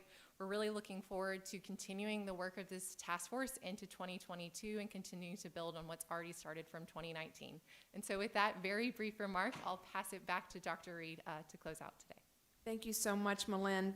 Let me just say that I know that we are aligned in our interest. We must be aligned in our actions. And so I do want to put an exclamation point on the importance of us coming together around the issues that have been mentioned, the accountability alignment to increase uptake, the funding issues. We also have a legislative request to support building our teacher corps of high school teachers who are eligible to teach dual enrollment. So we are all in with you on this work. And we want to make sure that we continue to have strong momentum on behalf of our students to move this work forward. So as Malin mentioned, we certainly are looking forward to the launch of the portal. Parents, students, teachers, counselors need a one-stop so they have good information, actionable information about these opportunities, so the opportunities don't exist for some, but for all across our state. The task force will certainly continue focusing on universal access and funding and pathways and instructor support and program integrity. And we will certainly continue to look forward to having the opportunity to update you on our work as we move this work forward. I thank Superintendent Brumley, certainly our boards, for this continued focus. One thing, Mr. Chair, before I turn it over, I've been in this work 3.5 years, and when I came into this work, my chair at the time said we have ceremonial meetings with BESE. We need to have substantive meetings with BESE, and I want to make the point that today was a substantive day. It took us 2 hours to get through the work. We usually have an hour meeting, but we asked for an extension because there's so much good work and so many challenges that we have to take on together.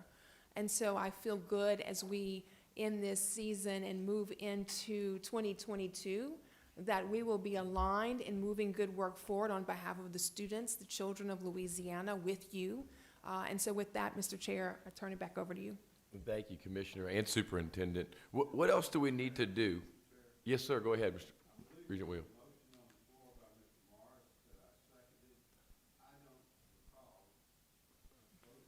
Did we not vote on it? I thought we did, but if not,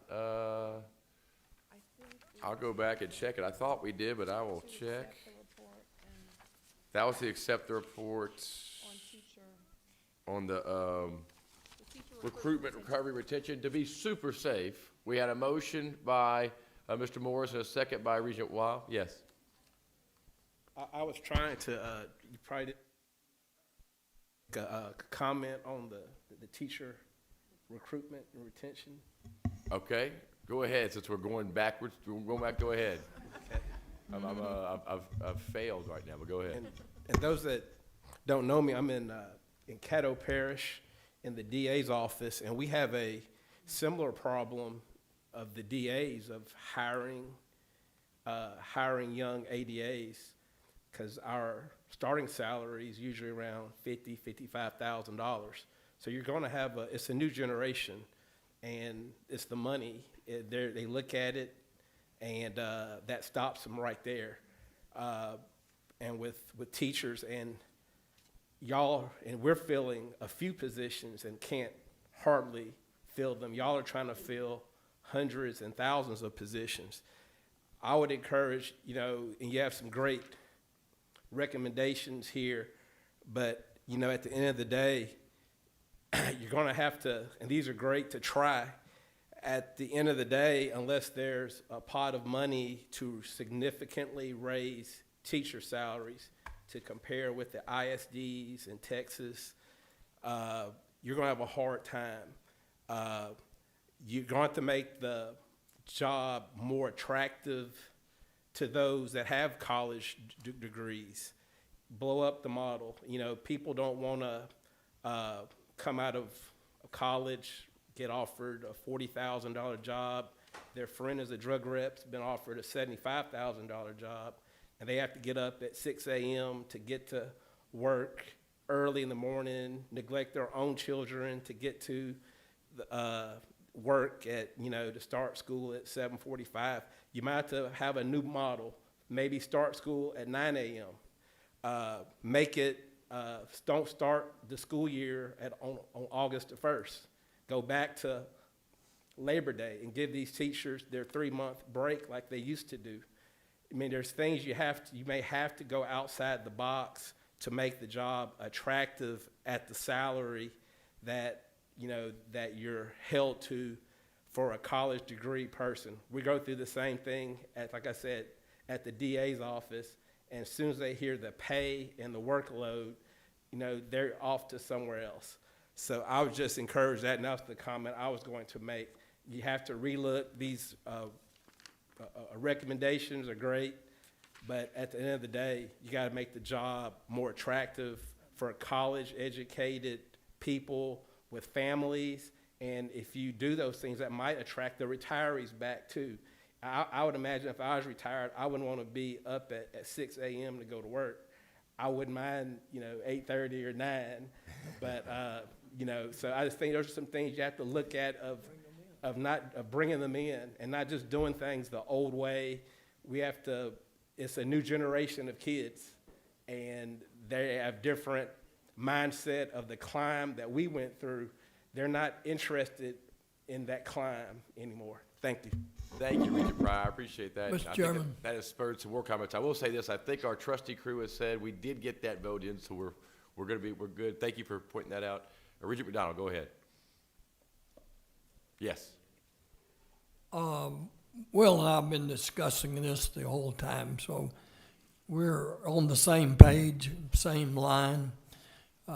There's not any question, having been out there as a school principal, serving in the legislature on the appropriations committee, now is the time to attract teachers to the classroom. Some of the liberal arts majors who may certify come into teaching with higher pay, Also, we need to offer bonuses for those retired teachers who are in their 50s, still excellent health, great teachers, great principals that's retired.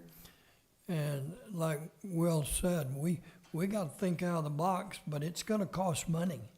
We've got good suggestions, but we're going to have to fund it. So we've got to go to the legislature and ask them to less fund education in Louisiana, less bring in good teachers, less compensate them, and so that we have people wanting to come in to education. I've been helping a family the last few months, and I didn't realize how much housing cost. In a little small rural town, you can pay $1,200–1,400 for an apartment. Well, if you're paying teachers low salaries, they cannot function, cannot financially function. So there's not any question in my mind, and like I say, Will and I have been discussing it during all these reports, money, we're going to have to find money. And I'd like to see a bonus for the retired teachers. If you got a retired teacher, be able to give them a $10,000 bonus to come back and then pay them a salary and not hold it against their retirement. because they'll be willing to come back and earn extra money, I assure you. Thank you, Regent McDonald. I know that Thank you. Barry and Em and Susanna are still here taking those notes, so we'll all incorporate that. Regent Ewing. My question is to Dr. Brumley. Recently, I saw another report that showed that the reading proficiency and English proficiency was about 30% of the students that were tested. And my concern has continued to be, and I'm asking you, what are we doing about adding extra emphasis on the reading programs for children at an early age? It's well documented and well talked about that if a child can't read when he leaves the third grade, they're not going to progress successfully through the educational program. Many of the things we've talked about today had to do with addressing the problems later on for high school students and so forth, and that's great. And I'm in great sympathy about trying to recruit teachers. But do we have an emphasis on trying to do a better job of getting children to read when they leave the third grade? I'm afraid our members are concerned that you just got me wound up. Yes, we are very publicly and strategically trying to address this issue. We have taken reading for too long as if students would just learn to read, and unfortunately that hasn't happened. Not at all. So we have been over the last couple of years, and we'll continue to push forward on this. And what I would like to do, Mr. Ewing, is just post this meeting. Let's find some time, and I can share with you a number of endeavors for which we're engaged that we think will make a difference. Thank you. Great, thank you. And shifting back to dual enrollment, thank you all for all that y'all are doing on the task force. I look at this list we have in this this two-sided document that started back in February of 2020. I remember being at that meeting a couple years ago and being excited about all that we were doing. And I would just want to emphasize with the task force and with the commissioner and the superintendent, let's knuckle down, because we have 4 check marks here, but it seems like some of these items for dual enrollment are very reachable. There's some that take more time. Widespread implementation of dual enrollment everywhere is going to be tougher. But some of these are pretty simple. And hopefully, if there's anything we can do as Regents or as BESE to get together to make that happen for our next joint meeting, to make sure as many of those boxes that we can check are checked. Any other thoughts? All right, I'll entertain it. Well, first, I think it's our last meeting as leaders of this joint BESE and Board of Regents meeting. I tell you what, it's pretty neat to be a leader of these amazing organizations, but being the past leader, that's something special. That's something special right there. But I will entertain a motion to adjourn. So moved. And a second for Mr. Castillo. Any opposition? Hearing none. This meeting is adjourned. Thank y'all. Congratulations. Thank you.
All righty, gang. I guess we still have our quorum here. We're going to move on to our committee meetings. We're back to doing our individual meetings, which is kind of fun. First up is our audit committee.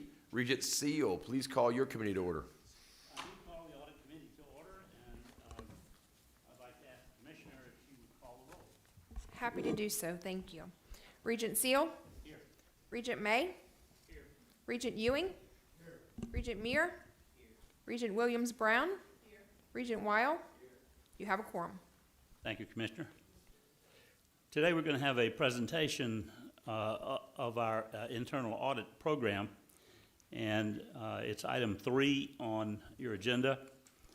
We're joined this morning by Laura Swallow and Kylie Armbruster from Postal Way to Netterville, who will walk us through today's update. Please proceed. Thank you. Good morning, everyone. We've got 2 primary things that we want to cover during our meeting this morning. The first is an update on our fiscal year 2021-2022 internal audit plan, the work that we've completed to date and what we've got coming. And then we also want to provide an overview of the first audit that we've completed as part of that plan related to endowments.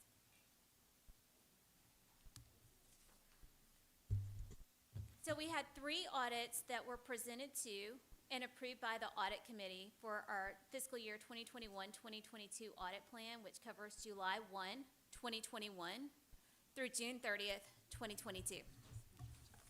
All right, sorry about that. So the 3 audits were Board of Regents, Research and Sponsored Initiatives, Competitive Contracts, and Endowments, which we'll report out on this morning. Also for LOSFA, in the area of finance, we'll be looking at the GO grants. And then additionally for LUMCON, in the information technology area, we'll be reviewing policies and procedures. In addition to these 3 internal audits, we'll also be doing a follow-up audit on the Regents IT security audit that was completed and reported in December of 2020. So looking ahead beyond the report out on endowments today, in early 2022, we'll begin planning for the final 2 audits for this fiscal year, and we'll be working with management of each of the respective areas to coordinate on timing for those audits. So I'll move now to the results of the endowments process assessment. And as we initially dove into this area, based on our preliminary risk assessment, as well as discussions that we had with management, our focus in this audit was the Regents' prioritized areas of compliance, performance, and expenditures. To complete our work, we obtained and analyzed documented policies and procedures related to endowments. We obtained and analyzed examples of agreed-upon procedures that were obtained by institutions related to endowments on behalf of Regents during fiscal year 2019 and 2020. We conducted interviews and performed process walkthroughs with employees responsible for endowments, and then we performed an analysis of fiscal year 2019 and 2020 endowment data provided by the Board of Regents. And I'd like to just take a moment to express our sincere appreciation for management for their partnership during the internal audit process. They were very responsive to all of our requests for information and addressing all of the questions that we had, and they were open and transparent during the process, which certainly made our jobs a whole lot easier, so thank you for that. So before we get into the results of our work, I want to provide just some context and background information related to the Regents Endowments universe, if you will. The Board of Regents Support Fund is designed to foster excellence in education, research, and service, as well as enhance economic development through collaborations between academic programs and industrial, business, and professional entities. The Board of Regents operates 4 endowment matching programs, which include the Endowed Chairs for Eminent Scholars, Endowed Professorships, Endowed Superior Graduate Student Scholarships, and Endowed 2-Year Student Workforce Scholarships. The Board of Regents has matched endowments through the Board of Regents Support Fund since 1987, and these endowments exist in perpetuity. The Board of Regents is responsible for overseeing institution endowments, managing endowment data, and reviewing institutions' annual reporting. And I want to be clear on the scope of our work. Our scope was limited to Regents' oversight responsibilities and did not extend to the activities at the individual institutions. There is no dedicated staff to manage these oversight responsibilities. They're shared by 2 team members along with their other job responsibilities. And just to show a little bit of the magnitude of the endowment programs, as of fiscal year 2019-2020, there were 3,195 endowments. The corpus amount of those endowments was greater than $718 million. The market value of those endowments exceeded $1 billion, and the Board of Regents support fund match exceeded $286 million.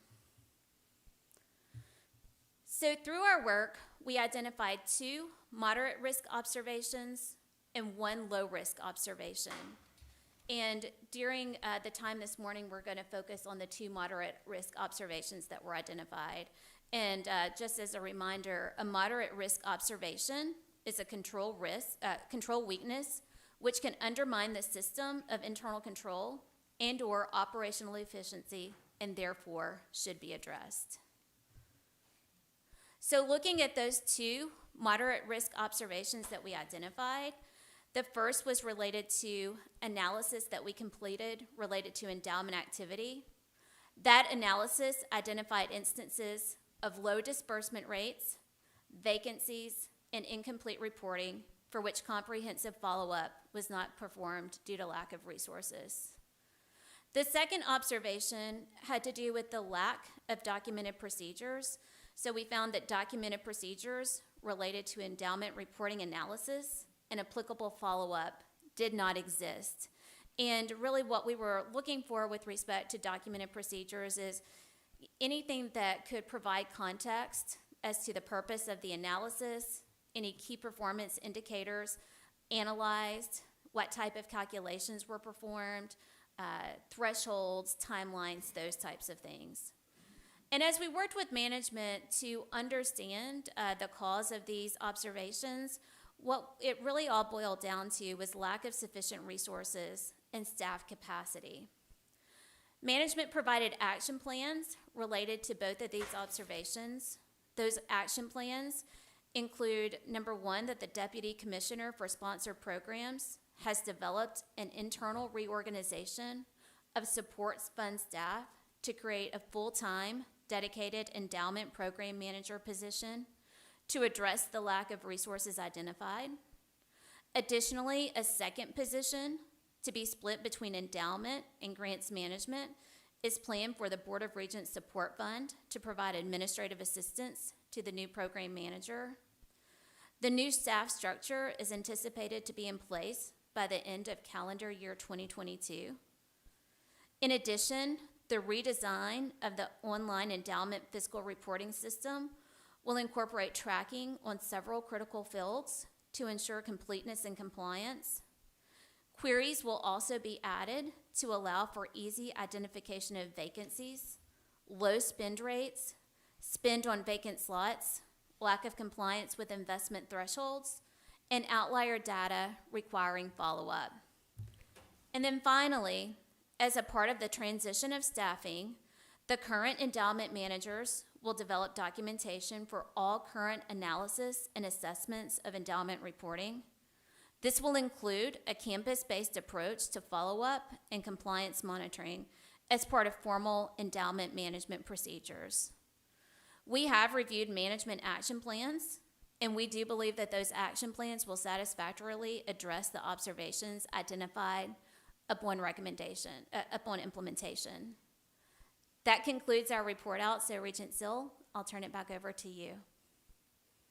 Let me first ask the committee if there are questions concerning the audit report. Regent Finley? I just have a comment. I mean, thank you for your presentation. With $718 million under their care. I would say that it's actually, it's not, no finding is a nice finding to hear, but to say that there were so few findings for the two people who are doing this part-time, that says a lot about them and the work that they're doing. Great, thank you. Any other comments or questions? I certainly expected a comment from Regent Weil about this.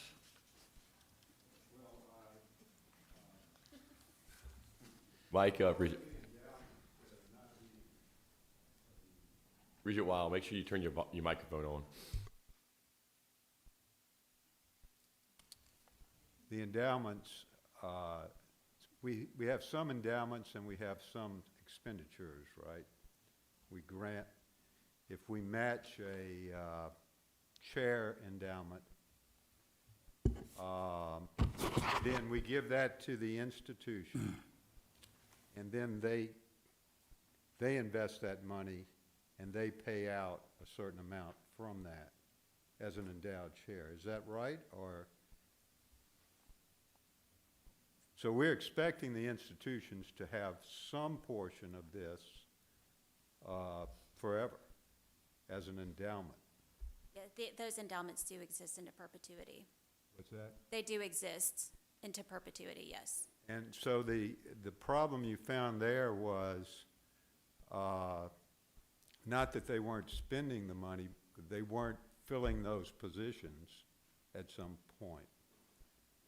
There were certainly some vacancies that were identified and some money that wasn't being spent. I will say that the scope of our audit really focused more on the oversight processes of Regents, and so we weren't able to dive into, at the institution level, necessarily why some of the spending wasn't occurring as expected, but that was certainly part of it.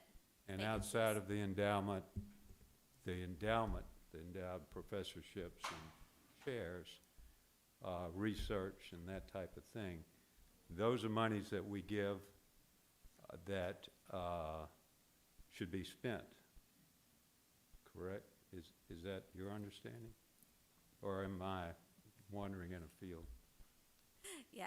Phil didn't get into So we're gonna let the experts speak to that a little bit more.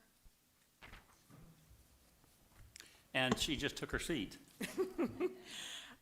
So the issues, PNN's assessment largely focused on our internal processes for evaluating the information, so they didn't look so much at the reasons behind some of the findings that we identify as staff in terms of the endowments. In terms of a chair, any faculty endowment, the corpus, what we refer to as the corpus, is the permanent endowed amount. That is the original donor contribution plus the support fund match that creates that corpus. That corpus is inviolable. It will exist in perpetuity. The market value may occasionally sink below the corpus, but that is a market factor, and at that point, no spending is permitted on the endowment until it's back over corpus. But we do have in the faculty endowments and in fact in the scholarships, two issues that we see in the reporting. One is vacancy rates. Vacancy rates vary, and we look primarily at vacancy rates over 2 years because we recognize with faculty endowments it takes time to fill these slots appropriately. So we do have issues with vacancies, which range around, well, between 15 and 25%. And we have issues with expenditure, where campuses are expending on these endowments, on the spendable portion of the endowment, which is the dollars over corpus. They're spending below a 4% threshold annually, year over year. Do we have this on computers and? Yes, we have an online reporting system. The reporting in endowments is annual, so it's due to us October 1st, typically with extensions, which, especially in years like this where we have major hurricanes, we get lots of requests for extensions, so we will have data, good data, complete data around the 1st of January. Gotcha. and that data is directly submitted to Regents, so any data we provide to you is given to us from the campus. It's not our data, it's their data. And all campuses are required to conduct an agreed-upon procedures process in the month following submission of the data. So the recommendation here is because of really the magnitude of this, that a designated person needs to Right, we're be- talking about 3,000, over 3,100 in this That's what I past said. reporting year, individual reports from 42 different campuses being managed by 2 people part-time. So, we have a question from Regent Perez. Thank you. So who audits the institutions and their lack of spending in this area? And then as a follow-up to that, how do we enforce compliance?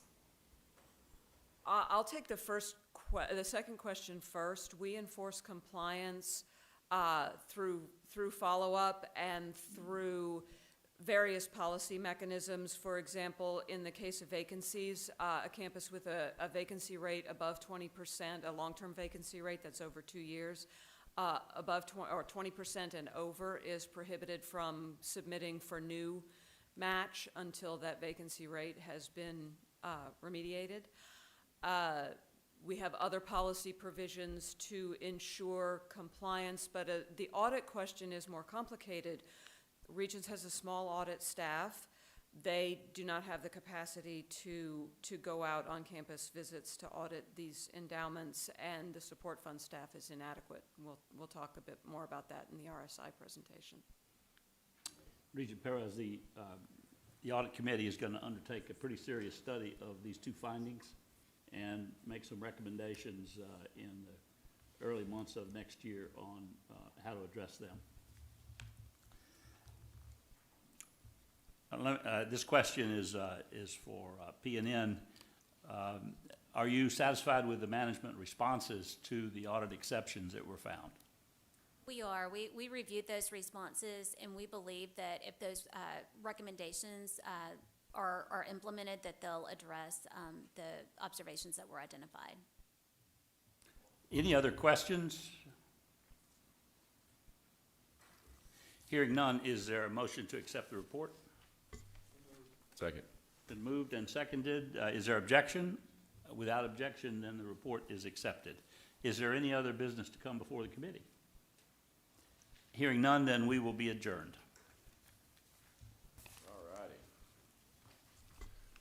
We'll move on to our next committee, Personnel. Regent Pryor? Oh, you're getting closer to me, I can see.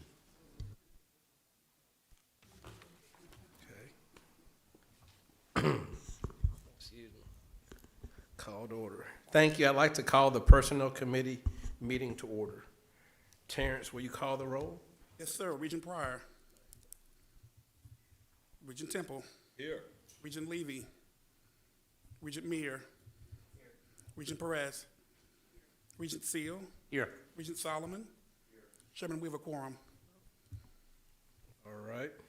Thank you, Terrence. Let's go to item number 3 is a discussion of the division of one of our deputy commissioner positions and the appointment of a deputy for academic affairs and innovation. Commissioner Reed, will you please guide us through this? Sure, happy to do that. Thank you so much, Regent Pryor. It's a great day for us here at the Board of Regents. We are excited to continue to recruit amazing talent to do important work for our state. And we have a 2-part request for you today. We have put back together the deputy commissioner position, as you recall, when Randall Brumfield left to move to West Virginia. We put together the academic affairs, innovation, and student success work under one deputy, Dr. Susanna Craig. We have recruited Dr. Tristan Denley, who is a rock star in academic innovation, to the Board of Regents. And so I want to do 2 things. One, bring to you the request to hire Dr. Denley. As you know, our policies require that the commissioner bring personnel items at the deputy level to the board for approval. So I am doing that today. Dr. Denley is the Executive Vice Chancellor for Academic Affairs and Chief Academic Officer at the University System of Georgia. He has led academic innovation in Tennessee and Georgia. He is nationally recognized and sought out to help states across the nation in moving innovation forward, from math reform to student success work and beyond. He also is consulted with other countries in trying to advance their academic work as well in transformational ways. We spoke to Rob Anderson, who is the president of SHIA, who worked with Tristan in Tennessee and Georgia, and he talked about Tristan being a preeminent academic researcher, but also a practitioner whose work has benefited the lives of numerous students because he dramatically improves graduation rates and the chances of students to find gainful employment. He talked about how great he is and collaborative he is in the work. And so I'm very excited to bring to you a request to hire Dr. Denley for the position of Academic Affairs and Innovation, and to appoint Dr. Craig to the position of Strategic Planning and Student Success.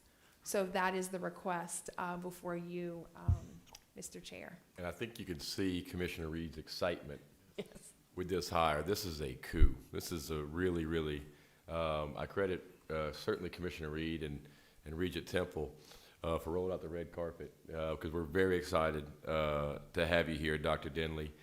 He's truly, the Commissioner Reed of innovation in higher education. So there you go.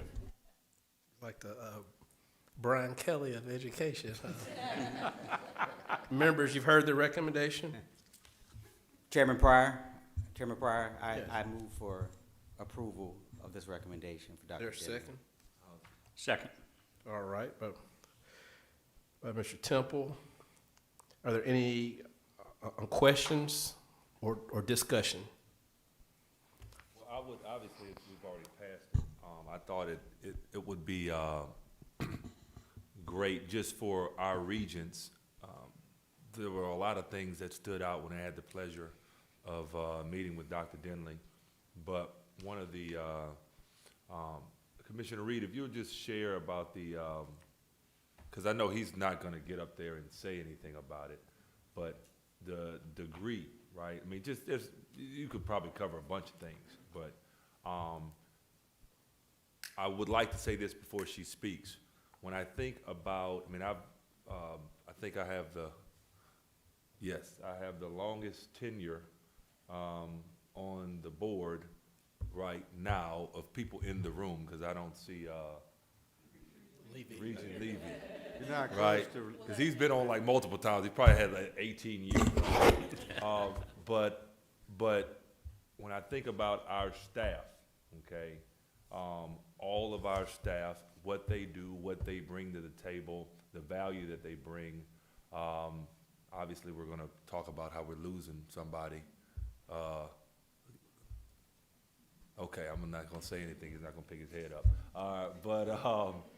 But when I think about adding him to a team, you're adding, it's like Kevin Durant going to the Warriors. That wasn't even fair, right? Okay, so I'm telling you, I think that we really have a team and a squad that can help, and along with the board, help us move in the direction that we want to move as a state to make some lasting and impactful differences for the students of the state of Louisiana. I'm very excited about the direction that we're headed and the moves that our commissioner is strategically making to really create change for our students. But I think it definitely needs to be said about what he's done that, if I'm not mistaken, no one else alive has done. In 100 years, that would be accurate. Tristan, you want to come to the table, so I'll just mention the Nexus degree. So Tristan has, as we would say, a beautiful mind, and he uses it to solve problems that most people say just can't be fixed.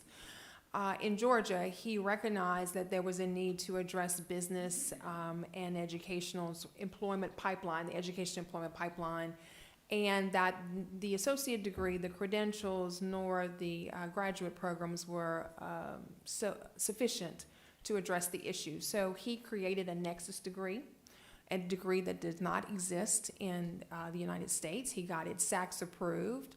He worked through architecture to develop the degree, and then multiple campuses in Georgia have adopted the degree. So first in class, best in class, no doubt about it. And as I have said, and I thank you, Regent Temple, we want the best minds in the business on our work because we have a lot of great work to do. And so with that, Dr. Denley, welcome to the team and welcome any comments you have to make.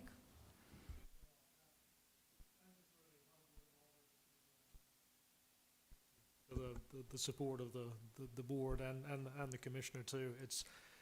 It's really exciting for me to join the team here. As we've said a lot, there is a lot to be done and a lot of exciting work that we can do together. I'm just really excited about being part of the team to do that work here. Looking really forward to working with the board, working with the commissioner, working with the team here at the Board of Regents, and of course also working with in partnership with the folk at the system. So I think it's just going to be a really exciting time together. So yeah, thanks for the opportunity. Well, thank you. And if we keep up with the athletics analogy, if you're the Brian Kelly, it took a Scott Woodward to bring him in, and that's our commissioner. So she is doing a magnificent job. We gotta get you guys some phenomenal female examples well, here. I'm just gonna say it. I'm just gonna say that. It's not female, but Regent Sterling would say that we got Kim Mulkey. the Lewis Hamilton that's right. of That's Formula Kim One. I think we got to finish our vote though. So Okay. let's go. All those in favor, please signify by saying aye. Aye. Any opposed? The motion passes. Okay. And now we're Congratulations, gonna- Dr. Denley. Thank you. Now we'll go to the, Sure, move item on to 4. item 4, the appointment of the Deputy Commissioner for Finance and Administration. Sure, happy to do that. So it's happy, sad, right? We will be in our full board meeting recognizing 20 years of phenomenal service by Terrence Guillen, who is retiring and moving on to what he says are greener pastures. We don't think there's any greener than the Board of Regents, but we are biased. And so with the vacancy that we will have in the new year, we need to make sure we continue to have a phenomenal person leading our finance and administration work. And so I'm bringing to you the recommendation of Matthew Labriere for the position of Deputy Commissioner. He currently serves as Associate Commissioner, and so he and Terrence have been a dynamic duo for quite some years. He has very solid work ethic. He's very engaged, very committed to doing phenomenal work, well respected, and very excited to see Matthew step into this role.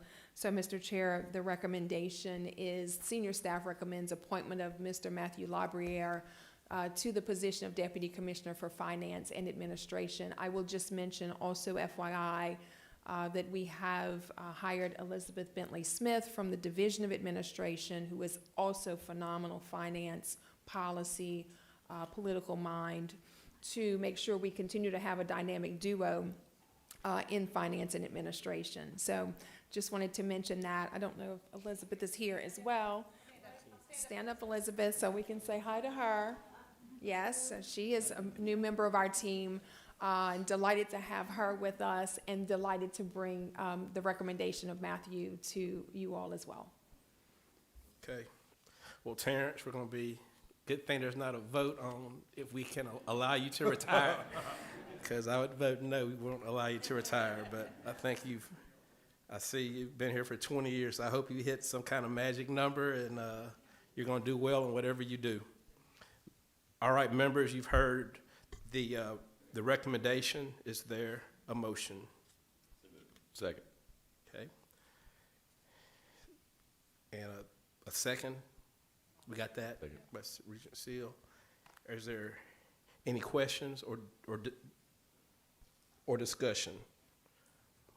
All those in favor signify by saying aye. Aye. Any opposed? The motion passes. Congratulations to you both.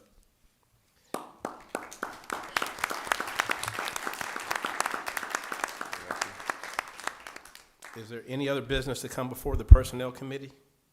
There is none. Hearing none, is there a motion to adjourn? Regent Second. Temple, a second? Second. All right. All those in favor signify by saying aye. Aye. Anybody opposed? The motion passes. Great. Now we'll move right into our next committee, Facilities and Property. Regent Meyer, please call your committee to order. Thank you, Chairman David. I would like to call the Facilities and Property Committee meeting to order. Mr. Herring, can you call the roll? Yes, sir. Chair Muir, Here. Vice Chair Levy, Regent Ewing, Regent Finley, Regent McDonald, Regent Jackson, LSU representative, ULS representative, Here. LCTCS representative, and Southern representative. Mr. Chair, we have a quorum. Thank you, Mr. Herring. We will now move on to agenda item number 3, which is the addition of FY 2022-23 capital outlay budget recommendations. So I'll turn it over to Mr. Herring again. Okay, thank you.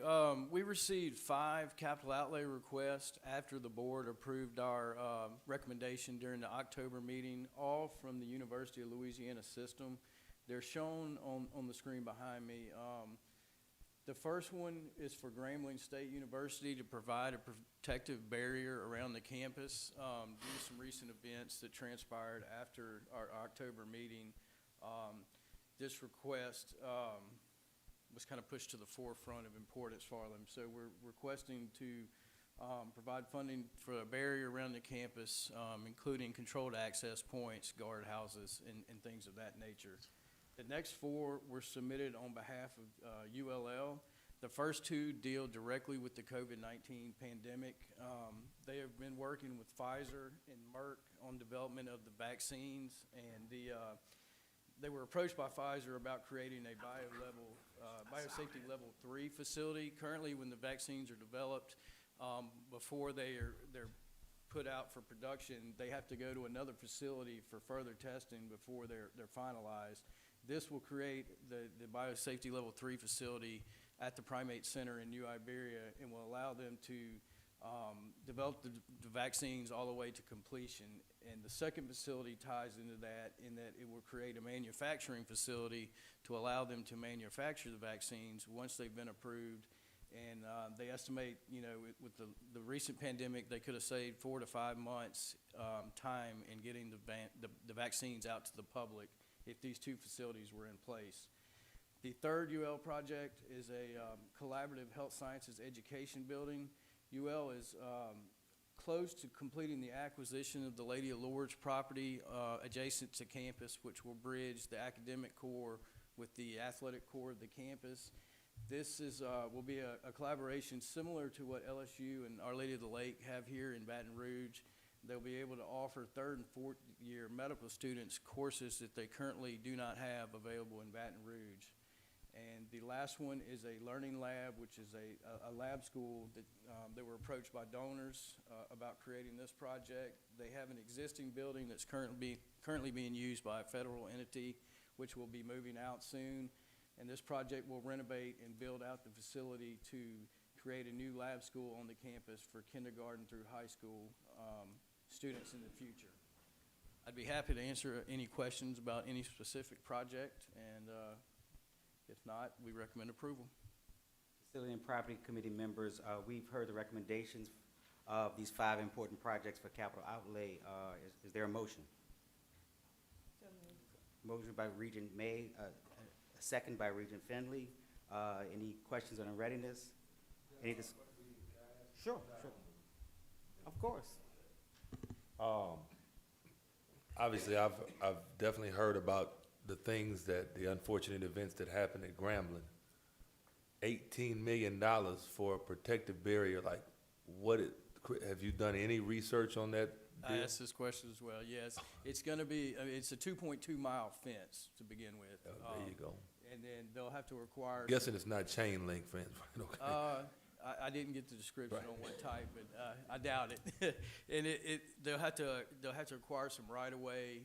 There will be several guardhouses that'll be built, 14 controlled access entrances to the campuses. Four of those will have the guard towers. So Some gates. gates, yes, yeah. Okay. Controlled access gates. So that makes up the cost of the Brother Jackson, do you have any insight as to, you knew I was gonna bring it to you. Yes, I did. So, good morning, everyone. I'm Cameron T. Jackson. I serve as student body president at Grambling State University. So we had a nice meeting before I actually came down to BR yesterday. That's why I wasn't able to make it to the Christmas party. You But missed it, man. You missed it. I believe it. So we were talking about it, and one of the things that I wanted to know, I was like, well, is there a drawdown plan, or like, what is it going to look like? Ideally, we don't want it to look like a prison. We want to still have that student aspect and student composition, so we can have that family feeling, that home feeling. So when Prez was explaining it, he was sitting there talking more so about it having those controlled access points, but it directly being put around places where there is like not so much infrastructure. So we know that we have Freshman Village at Grambling State University, and that sits towards the back of the campus, and it's easier access. So those are the places that we want to target, rather than, you know, somewhere like closer to the new library that we're getting. And I think it's imperative to get it back there in those places that are like dimly lit, so that way we can manage access, because that's where a lot of problems were to pop off at. So we definitely need to make sure that everything back towards that way is safe and secure for our students. The next places that he's talking about getting, of course, is like in the front area, like so we can manage who comes in on like that main street, because I know there was like a big theory going around, and I think the Secretary of Transportation cleared it up with the we're not allowed to put anything there for managing people that come into campus. But I know when we was looking at like other campuses, like if we look at LSU and we look at Southern and stuff like that, they have like those checkpoint accesses, so you can see. So that's what we're going to like conceptualize and look at. And I think he wants to go ahead and get a blueprint pushed out. If I'm not mistaken, he said January. So, yeah. Thank you, Regent Jackson. Of course. Any other questions or discussion? If not, we have a motion on the floor for Regent May and a second by Regent Finley. Can I ask for, can everybody signify by saying aye? Aye. Any nays? The motion carries. Move on to other business. Are there any other business to become before the Facilities and Property Committee? No, sir. Okay. Hearing none, I'll take a motion to adjourn. So moved. Motion by Regent Finley, second by Regent David. Thank you. All righty, now we'll move to our next committee, the Academic and Student Affairs. Regent May, please call the committee to order. I'd like to call the Academic and Student Affairs Committee to order. Dr. Craig, can you please do the roll call? Yes, sir. Regent May? Here. Regent Solomon? Here. Regent Finley? Here. Regent Pryor? Here. Regent Sterling? Here. Regent Temple? Here. Regent Vadrine? LCTCS representative? LSU representative? Southern representative? UL system representative. Sir, you have a quorum. Thank you. Will you move to item number 3, please?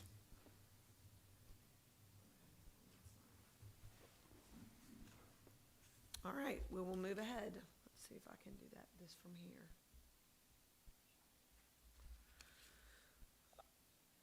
No, I'm sorry, the clicker has disappeared, so. Oh, you're running it. Okay, great. Sorry, I was running it earlier today, so I was looking for the clicker. Okay. So the first item on our agenda today is our consent item agenda.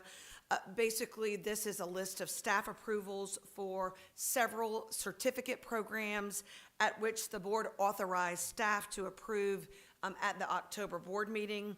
In addition, we have several institutions who have requested to operate programs 100% online.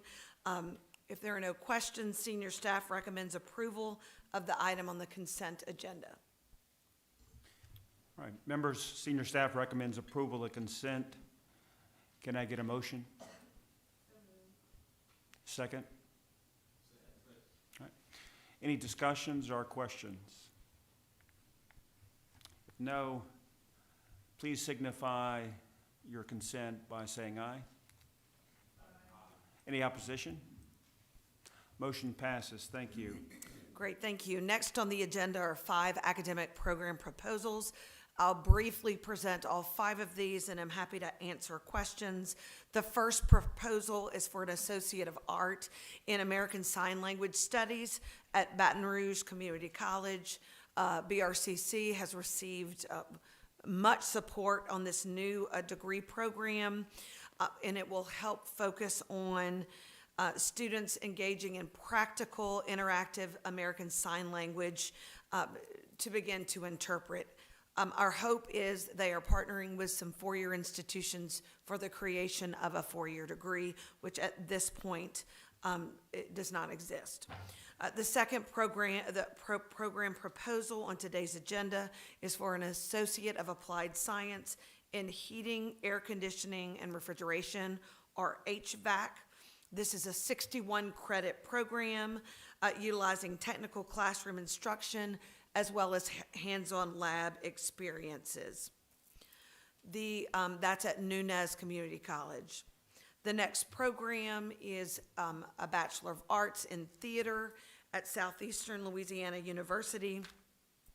This particular bachelor's program is building on the success of other degrees at Southeastern. And as the film industry is making a resurgence here in Louisiana, the Southeastern has requested this particular degree to focus preparing students not only as actors, but also on the technical side of production of live theater as well as the film industry. The next proposal is from UL Monroe, and this is the Bachelor of Science and Occupational Therapy Assistant. UL Monroe currently offers an Associate of Science and Occupational Therapy Assistant and wishes to expand this associate's degree program that they have on their campus. 85% of the degrees in their associate program go on to a bachelor's degree program. This is going to provide a place for them to continue to matriculate. The final proposal on today's agenda is from Nichols State University. It is for an MS in Clinical Nutrition and Dietetics. This is being led by accredited the need is entering the profession as to start with a master's degree. And so this lines up with what is happening across the country. And we recommend approval of the 5 programs as presented. Very good. You've heard the recommendations. Discussion? Sure.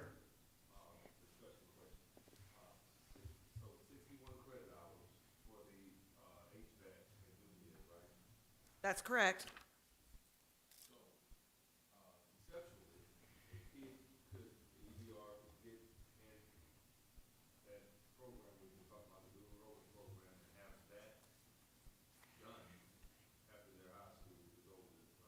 If they are actually offering this particular degree at BRCC, which is currently this, yep. So that would be, but yes, they already, East Baton Rouge Parish already has permission to offer several technical programs. I do not have the list of which ones those are, but in theory, yes. Thank you. Any further questions? Can I get a motion? I'm sorry. Regent. All right, thank you. Finley. Second. Regent Solomon, thank you. Signify your consent by saying aye. Aye. Any opposition? Motion passes. Dr. Craig? Great. Yes, our next item agenda is the 2020 admissions audit, and Ms. Elizabeth Bourgeois will help me present this item. Thank you, Dr. Craig. We conducted this audit in accordance with the admissions audit plan that was approved in August 2020. Because of the changes to the admission standards and the approval of the emergency COVID-19 policy, thank you.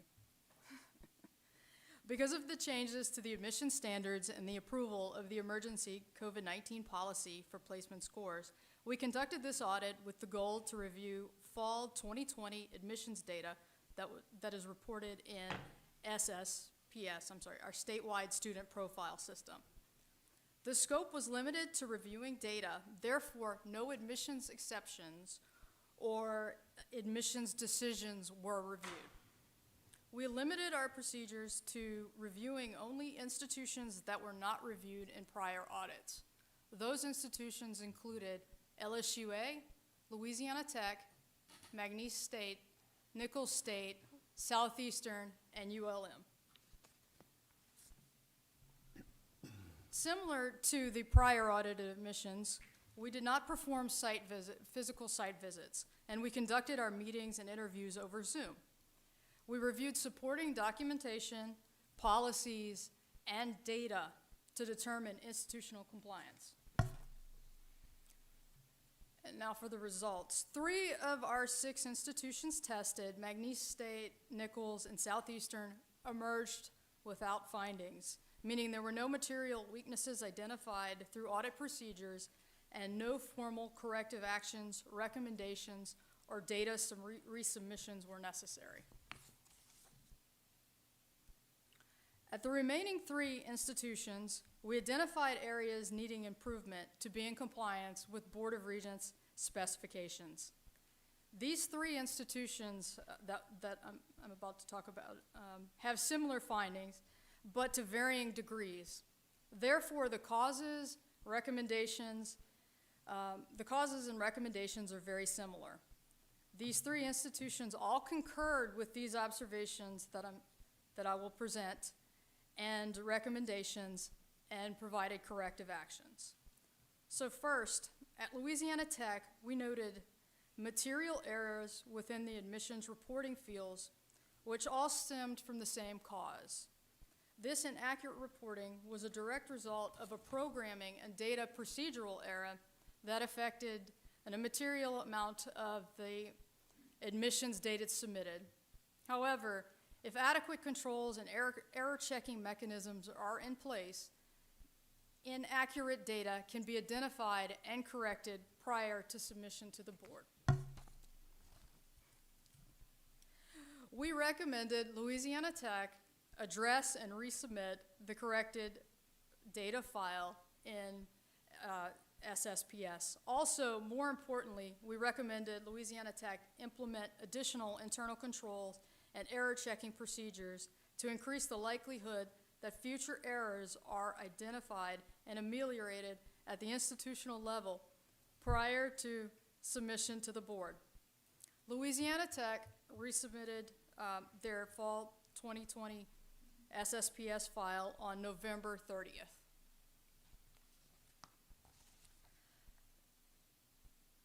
Next, audit procedures performed at ULM identified deficiencies in controls over reporting placement scores. Institutions are required to report the student's highest test score or the test score that was used to determine placement. In this case, ULM did not report the AccuPlacer score when it was the highest score or was necessary for the placement determination. This inaccurate reporting was also a direct result of programming errors. The recommendation for ULM is similar to the other 2 institutions, which was correct, resubmit, and implement additional data controls. ULM completed their resubmission to the Board of Regents on November 29th. Lastly, at LSUA, we observed several key admission reporting fields that contained inaccuracies. Again, this inaccurate reporting was a direct result of programming errors. As with the other institutions, this issue is preventable with additional and adequate controls. For LSUA, we recommended correct, resubmit, and implement additional controls. LSUA completed their resubmission on December 1st. Before we move on, I'd like to say that all the institutions that we reviewed here were responsive, they were accommodating, and very amenable. We appreciate the assistance and the kindness that was provided by the staff at these institutions. And I am happy to answer any questions before we move to the recommendation. Elizabeth, on these 3 that have resubmitted, is it your intention to audit them now that you have them within the next short period of time, or are you waiting until next year's cycle to audit the resubmitted data? So thank you, Regent Solomon, for the question. What we intend to do is, now that the data has been resubmitted, we'd like to take a small look at what they resubmitted to us to see if we can, if those corrections were made. We will not conduct a full-on audit in the next few weeks, but we will look at a very small sample. But to answer your second part of that question, yes, we would require a follow-up audit in prior reporting years. And one follow-up question I would ask, I guess, is, well, maybe 2. Now, so these are all institutions that previously had not gone through the process. Is our expectation now that now that every institution has gone through this audit process, that the next time we go through a cycle, we shouldn't have this kind of first-time data mismatch issue? So, yes, sir. So prior to the initiation of these admissions audits, these fields were not previously audited. So the institutions may have gone, it's likely that these errors could have repeated in multiple years prior to us initiating this work. So, yes. Thank you. Any further discussion? You heard the recommendation. Do I have a motion?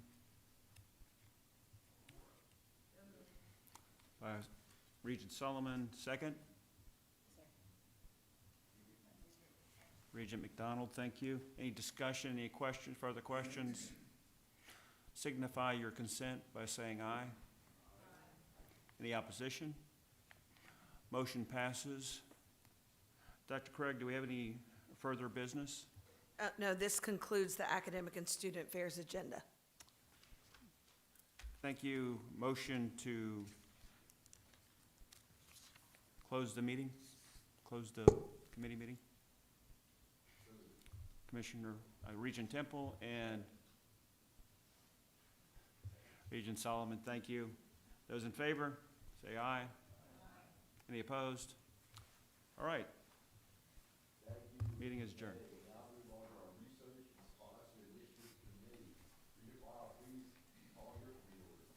I'd like to call the Research and Sponsored Initiatives Committee to order. Ms. Robinson, would you please call the roll? Yes, sir. Regent Weil. Here. Regent Perez. Regent Finley. Regent May. Here. Regent Meir. Regent Seal. Regent Solomon. You have a quorum. Appears we have one item on the consent agenda. Would you lead us through that? Yes, sir. The item on the consent agenda is the appointment of an endowed chair at LSU without a national search. This is an appointment to the Burns Chair in Vet Medicine, which is typically held by the Dean of the Vet School. And the LSU is requesting to appoint Dr. Oliver Garden, who is the new Dean of the LSU Vet School, to this chair. And the senior staff recommends approval. Do you have a motion to approve the consent? I think that was Regent Perez and Regent May seconded.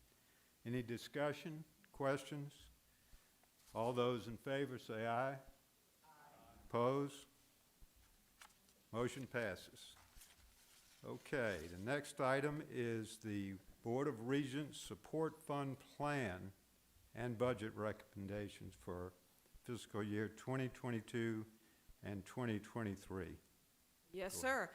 Before we begin this item, I do want to correct something I said earlier in response to Regent Perez's question about endowment audits.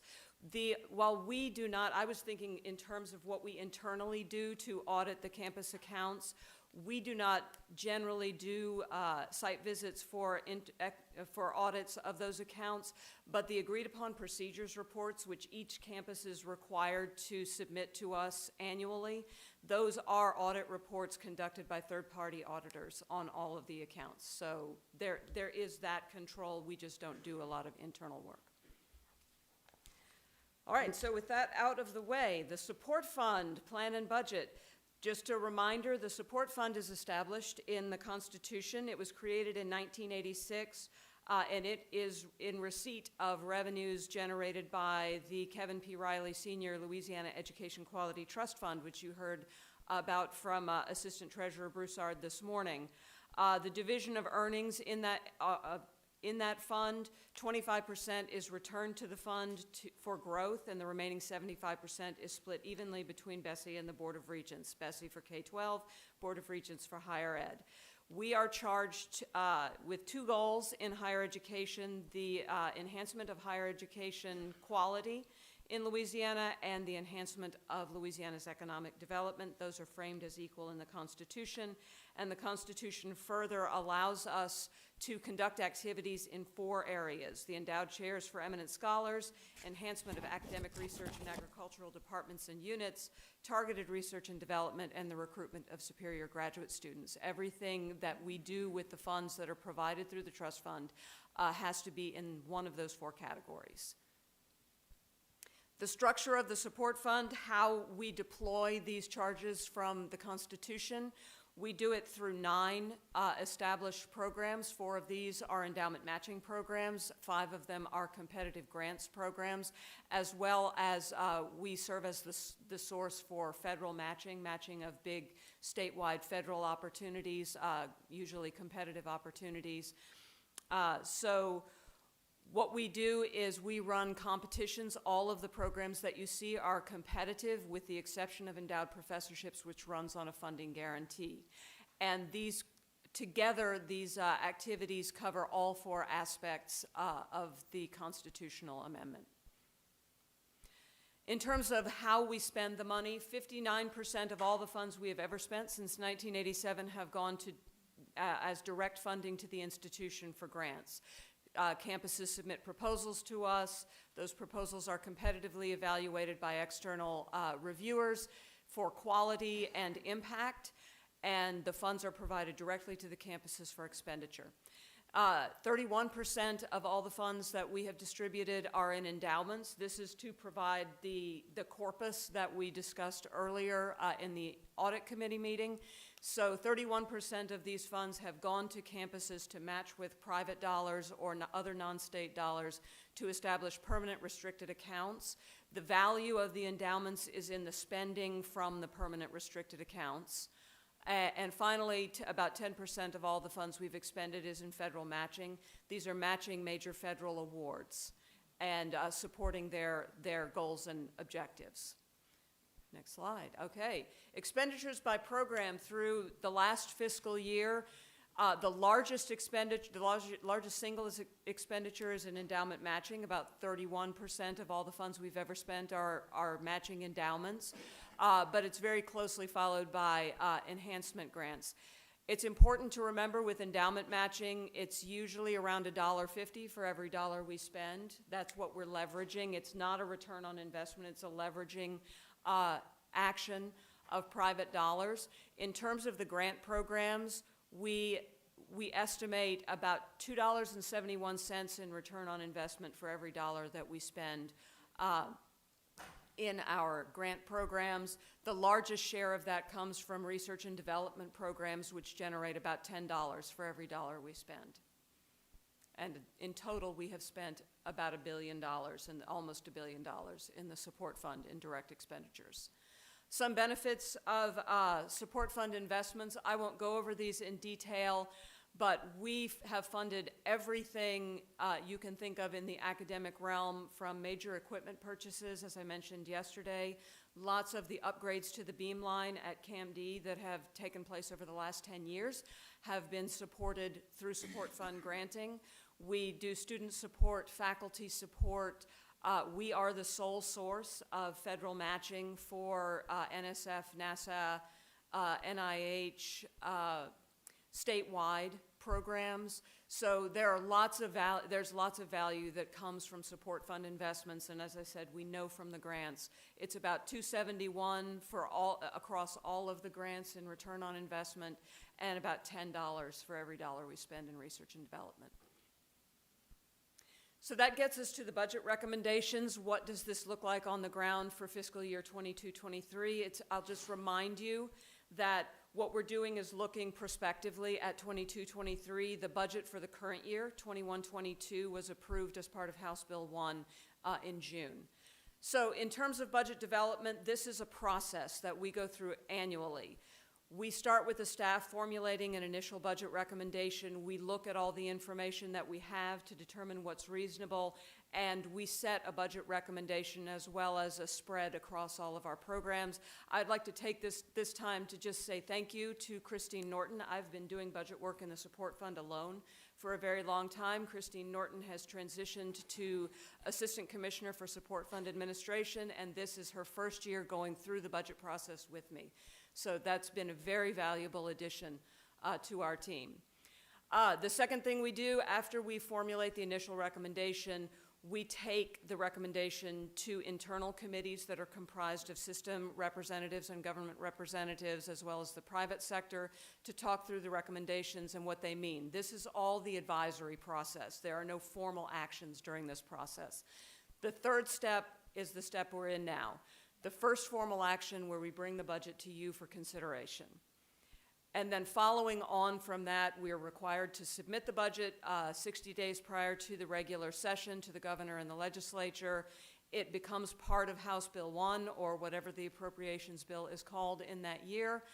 The final budget and spending authority are stipulated when House Bill 1 or its equivalent is passed, and the fiscal year for the money we're talking about begins July 1 of 2022. Revenues. This is how we determine how much money we can spend, and you can see the big dip. We have significantly fallen in revenues since 2007. We've fallen about 40%, and we seem to be leveling off between $17 and $20 million in expendable revenues per year. So that is our starting point for the current year budget.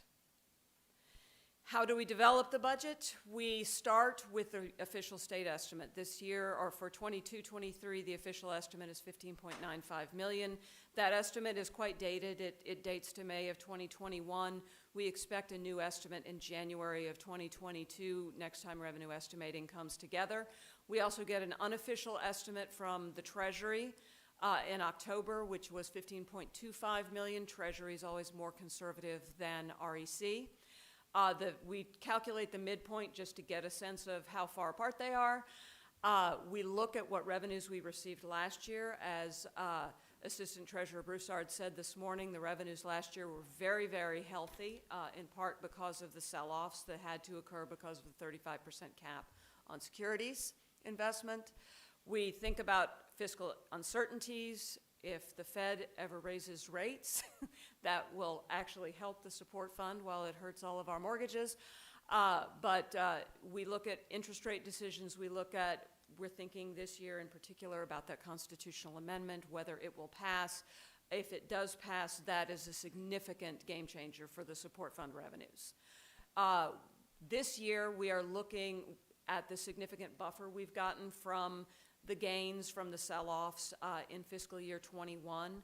That means that we think we're going to have a pretty substantial buffer against those very low revenue estimates, which, by the way, are the lowest revenue estimates we've received since the second year of the support fund operations. So since 1988, these are the lowest revenue estimates we've received if they're realized. And finally, you've heard in years past, those of you who've been through this process before, that we were in repayment of a debt to the U.S. Department of Interior for overpayments over the history of the support fund. That debt is now repaid. That's why you saw in the Treasurer's presentation the slight increase in our oil and gas revenues, because we are no longer having those garnished by Department of Interior. So with all of those considerations in place, We recommend a base budget of $20 million, which is significantly over the official state estimate, but we have extensive contingencies in place. The reason that we are recommending a higher level, we have three reasons. One, we do expect the revenue estimate to rise when the Revenue Estimating Conference meets in January. It may not, but we expect it will based on the receipts to date in fiscal year 21-22. Second, we can adjust because we spend, first, this is 6 months out from the fiscal year even beginning. We spend in April of that fiscal year, so this money will not be expended until April of 2023, which means we have ample time to adjust our allocations based on what we see the reality on the ground being in 22-23. And third, we have that significant windfall from 2021 already in place that can offset some of the reductions in the revenue estimates that we see. So we recommend the spread, as you see on the chart before you, we recommend the spread across the 9 programs plus federal matching. As you see, we also have an administrative budget that we have to calculate every year, and it's spread as follows. Next slide. Prior commitments, these are commitments that are already on the books, contracts that we have written, and federal obligations that we have already made. Total of our prior commitments is $6.67 million. So that comes out of that $20 million first. Next, we would take out administration, $589,003. This is actually determined by formula established in statute. It's 3% of the average of the last 3 years' expenditures. As our expenditures fall, so our administration dollars fall. And this is where we come back to the issues related to endowment management. We have gone from 11 and a half staff to around 4 staff. I say around 4 because some of our staff have multiple responsibilities, including myself. So we are not necessarily full-time dedicated staff just to the support fund. We only have 4 staff at this point, and that leads to lots of doubling up of responsibilities and a very deep spread of responsibilities across a small number of people. Next, finally, we have new awards. All the funds that are left over of that $20 million would be dedicated to new awards, including the federal awards, endowment matching, and grants and contracts. That amounts to about $12.7 million, which is a healthy amount that will allow us to maintain our programs without significant challenges. Once we start cutting programs, it quickly gets to the point where it's unsustainable to manage extensive competitions with very limited dollars. So that's one of the reasons that we are recommending a high budget level and taking cuts on the back end if they're necessary. So finally, contingencies for changes in revenue. We always have extensive contingencies in place. Higher than budgeted, obviously much less extensive than lower. If they're higher than budgeted, we don't spend any money without your approval. We would bring any recommendations for additional spread to the Board of Regents for approval. We would likely not request any increase in our spending authority, which is the cap the legislature puts on us as to how much we can spend in a given year. That cap is always a little bit higher than our plan and budget because we have significant carry forward of monies that are unexpended one year to the next, say like in a federal grant. Lower than budgeted, this is where the contingencies get fairly extensive. We will monitor revenue estimating projections throughout this process to make sure that we're adjusting in a timely manner. If we require partial reductions, we'll take them first from the competitive programs, new money. If we require further reductions, it's only then that we would look at the non-competitive funding guarantee endowed professorships. We've never had to do that in the history of the support fund, and equally, we've never had to do the next 2 bullets down, which are if we need additional cuts after we've exhausted all of the first year money, we will start cutting the federal grant money, and if we need more cuts than that, that is when we would look at prior obligations. We've never had to do that. We don't anticipate doing that, but we have to have that in case the worst happens. So finally, staff recommendation is to approve the budget with contingencies as presented. Do you mind, could you go back to the color chart that shows the two, that. Yes?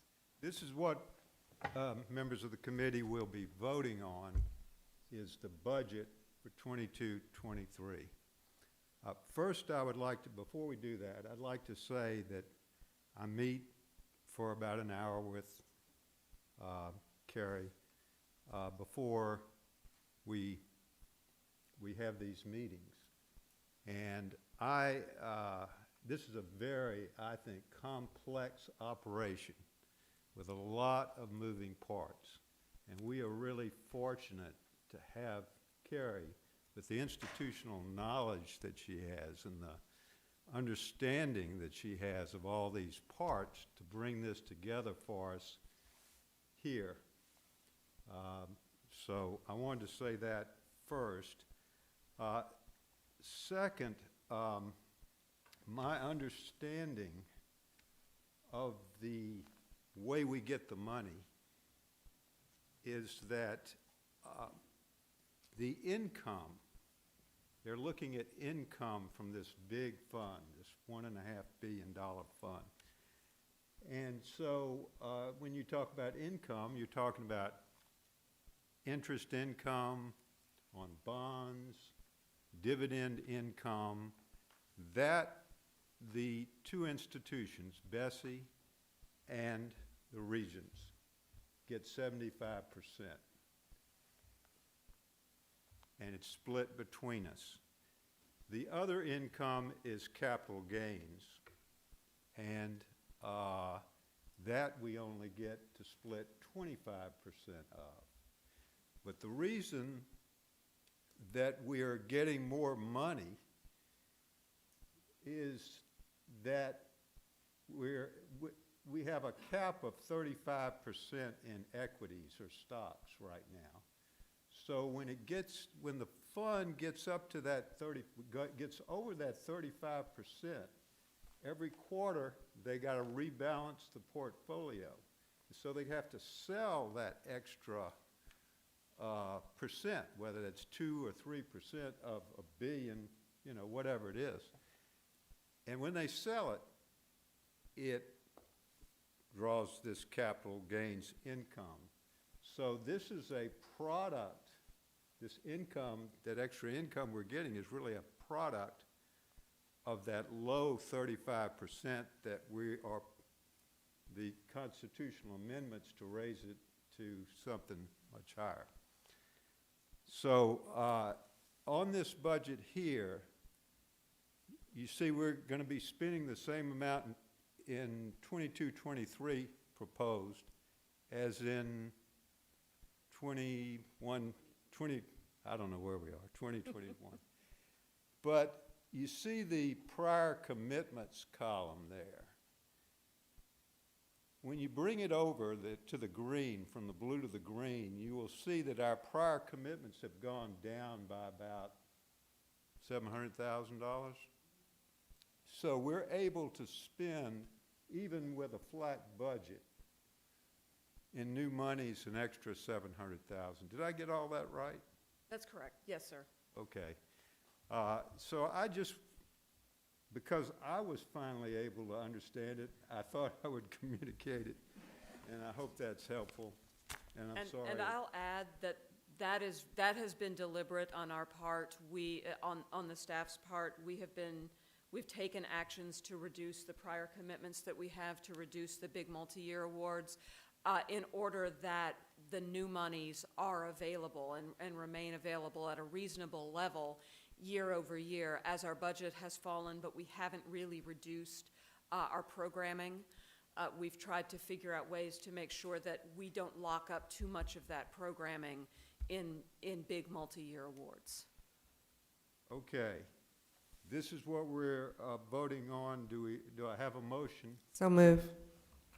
I didn't hear who that came from. Regent Perez, second? Any I'll second? Regent Meir? Okay, any discussion? Any questions? I have one question, Chairman Wild. Yes, Regent Meir. Carrie, you explained something yesterday that I walked in late to your presentation. You explained something about the constitutional amendment next November. is the funding for that constitutional amendment for other agencies as well, or just for the Board of Regents? There are other funds. It's for the LEQTF, the trust fund, but there are several other funds that Treasury holds for wildlife and fisheries, for Department of Ed, that are affected by the amendment. I've got a question, Chairman. Okay. I'm going to embarrass myself with a question that shows how I can't follow this exactly. But if you pass the constitutional amendment that raises the cap on the equities, and we've been enjoying the income from capital gains because the cap was lower, maybe we addressed this morning, so forgive me. Is there a model that shows if you had not had to sell those off above the cap, what would the budget impact have been? Would you have had greater income from the earnings on those equities, or would the capital gains have been greater? And I know that maybe long-term, of course, that's the right thing to do, but in the short term, what is the impact? My understanding, and Matthew, or if Terrence is still in the room, Terrence, were involved in these discussions about the amendment as well, so they can certainly jump in.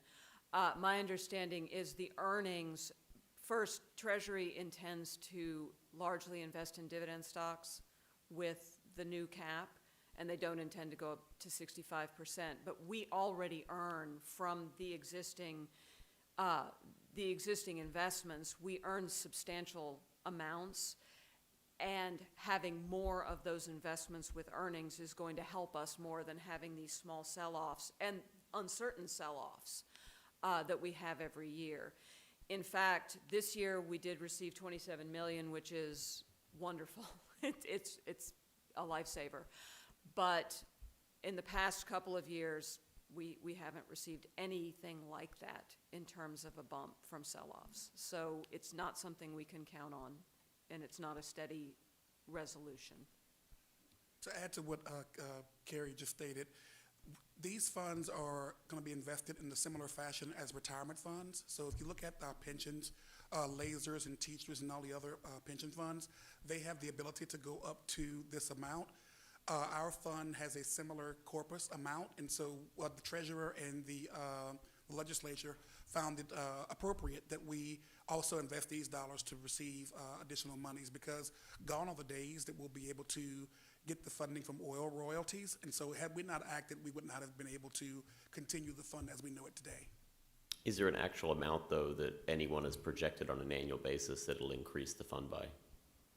We have that information. I don't have it here, but they have the projections. We have all that in our one-pager, if you will, Sure. in the notes when we were preparing for this. But it's a good policy, and we think that it'll be very, very good for the fund. Cool. We'll be happy to send that one-pager along.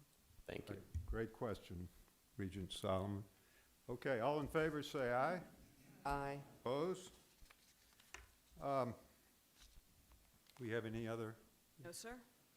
I just wanted to make one other comment before we adjourn. We heard the audit, and we discussed the audit when we met, and of course, I think we have two committees involved here, and I just want to say that I think that the two committees should work together, and we're both members of each committee, and that we're going to do everything we can to support you and help you address all the issues that were brought up in the report.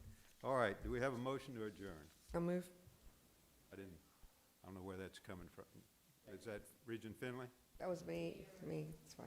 I'm sorry. It's fine. It's No my worries. hearing, No it's worries. not you. No worries. Regent Perez it moves, and Regent Meir seconds.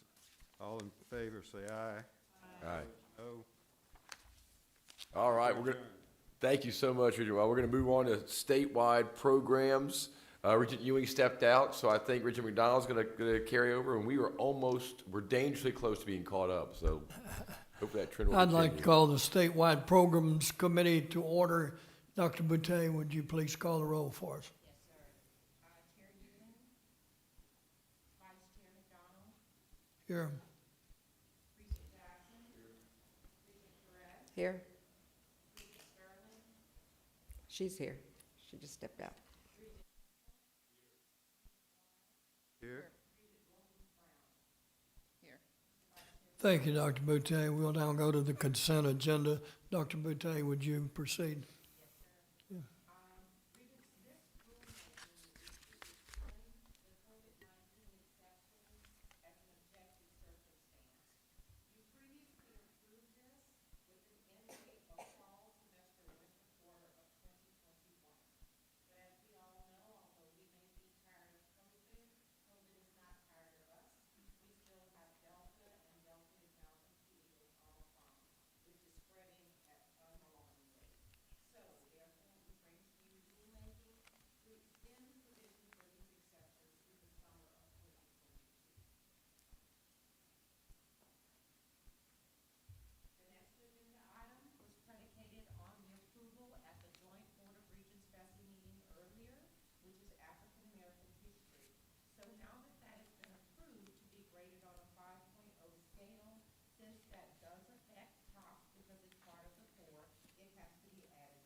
Thank you, Dr. Boutte. Do we have a motion to approve the consent agenda?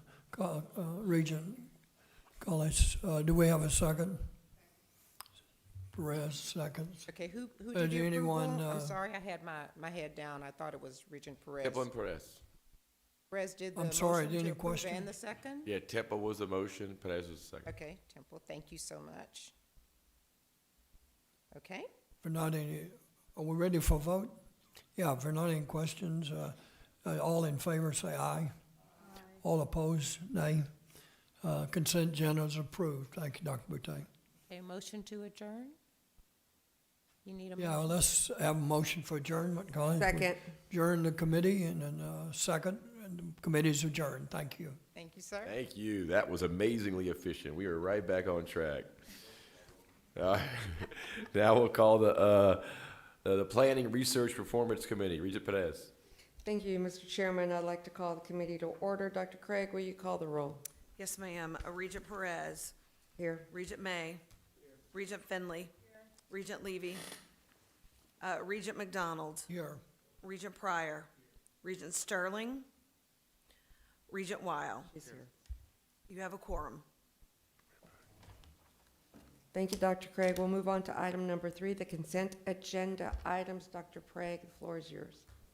Yes, so on the consent agenda, we have one application for initial licensure from Rocky Vista University. This is a private institution with its main campus located in Parker, Colorado. It currently enrolls 5 Louisiana students and is accredited by the Higher Learning Commission. In addition, we have 5 renewal applications for licensure. The first one is California State University in Sacramento, which enrolls 121 Louisiana students. Lamar State College in Orange, Texas, enrolls 158 Louisiana students. Liberty University in Virginia enrolls 35 Louisiana students. The Teachers College of Columbia University in New York enrolls 65 Louisiana students, and William Carey University, which is a private institution in Hattiesburg, Mississippi, enrolls 89 Louisiana students. Our next item on the consent agenda is initial application for Sarah, the state I just lost what Sarah stands for. Authorization, State Authorization Reciprocity Agreement. All together. I did that from memory. Dillard University has applied for its initial application. Of course, Dillard is a 4-year private liberal arts HBCU in New Orleans. With this approval, Dillard becomes the 8th Lakeview institution to join Sarah. And our final item on the agenda is for our proprietary schools. The Advisory Commission on Proprietary Schools met on November the 9th to hear initial change of ownership applicants and to review annual licensure applications. The commission recommends that the board approve the following institutions. We have 3 institutions for new licenses. We have 2 initial applications and 1 via a change of ownership, as well as 31 license renewals. And we recommend approval. Thank you, Dr. Craig. Do I have a motion to approve the consent agenda? Motion by Regent May. Is there a second by Regent Finley? Any discussion, questions? Hearing none, all in favor signify by saying aye. All opposed, same sign. Thank you very much. Now, we're going to go to other business. Members, we have 2 other items for other business that Dr. Craig will walk us through very quickly. Yes, very, very briefly. We just want to make you aware of the MJ Foster Promise Program Advisory Council met on November the 18th of 2021. This council was created by Act 459 of the 2021 regular session of the Louisiana Legislature. This council was created in order to identify programs in which a student may enroll to receive this particular award. The process which helped determine eligible programs for this award included a review of current statewide and regional industry and occupational forecast, input from economic development organizations, as well as a review of nationally recognized databases for industry and occupational projections. At this particular meeting, the council approved the qualified programs that the MJ Foster Promise Award will include. 5 high-demand industry sectors: construction, healthcare, and social assistance, information technology, manufacturing and transportation, and warehousing. Our second item to share with you for informational purposes only is the second informational update on Act 147 of the 2021 regular legislative session. This legislation requires an annual report for the work of the Dual Enrollment Task Force. This report was brought forth to the Board of Regents as well as BESE in June. Since we've already shared this report with the board, we will transmit the report on your behalf, including a 1-pager on the dual enrollment tasks that you've seen today. We look forward to continuing the work of the Dual Enrollment Task Force throughout the 22, and we'll continue to report to you at our joint meetings. And that concludes our agenda. Thank you, Dr. Craig. Is there any other business to come before the committee? There is not.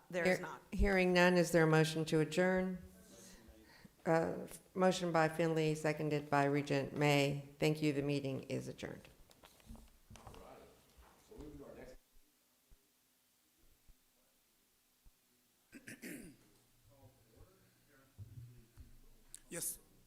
Yes, sir. Regent Seal. Regent Seal? Yes, sir. Regent Perez? Here, yes. Regent Perez? Regent Ewing?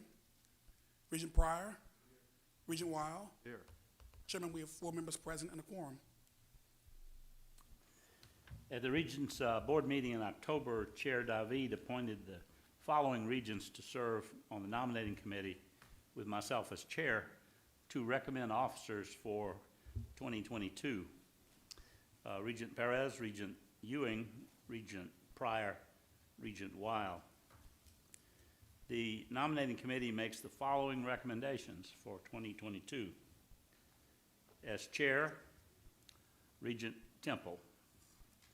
As vice chair, Regent Solomon. As secretary, Regent Perez. For the executive committee, well, let me get a vote on that first. Members, you've heard the recommendation of the nominating committee. Is there a motion to accept the nominations for officers for 2022? So, Motion by Mr. Wild, seconded by Dr. McDonald. Is there any discussion? All in favor say aye. Aye. Opposed, nay. The motion passes. Congratulations, Chair Temple. By a landslide, I might add. Would you, we will swear in our new chair in January, but it would be appropriate now if you wanted to make some remarks, you could. But you don't have to. Okay.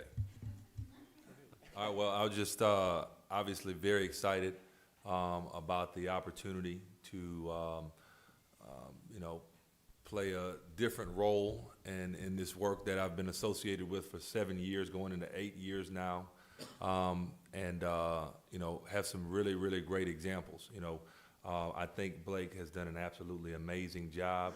Obviously, prior to Blake, Marty Chabert did a phenomenal job, and you know, Blake came in after me. I remember me kind of talking to him and telling him my perspective on the board, and you know, everything happens for a reason. So when things were turning around and the opportunity was coming, we thought for me to become chair a year ago, and just based on logistics of how that worked, it wasn't able to happen.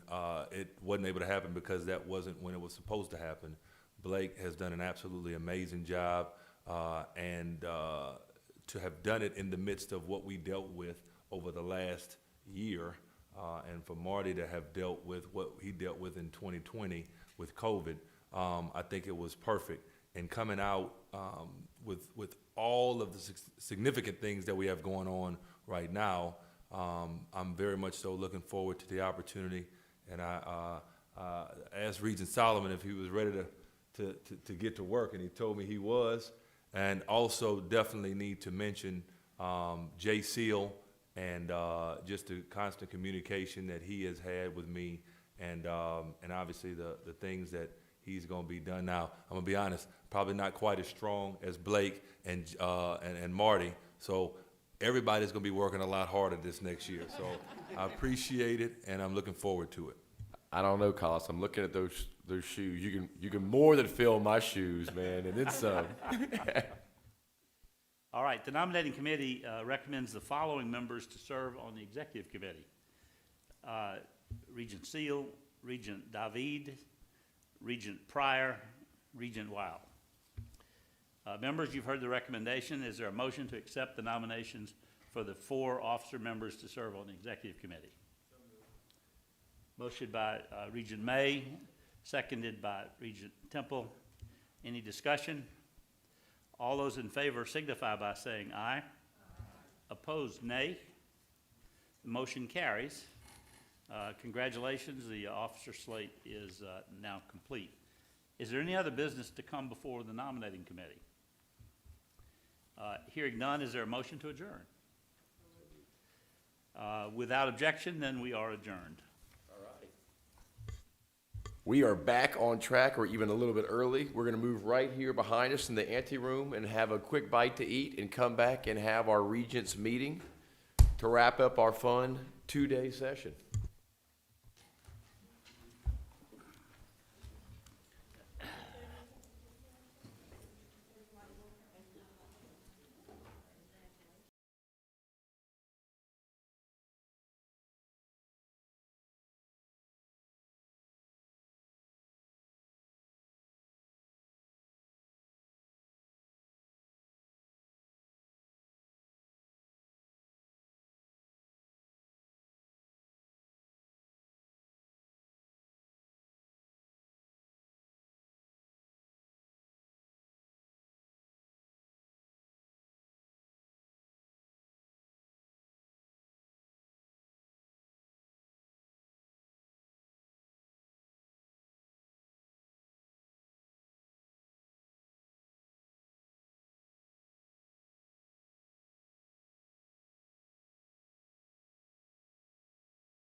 All right, thank y'all for being so efficient. I think we can get started a little early so we can get finished a little earlier.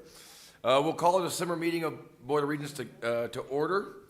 As a reminder, the meeting is currently being live streamed. Members also remember to speak directly in your microphones and turn them on so people watching online can hear you clearly. Doreen, can you please call the roll for us? Here.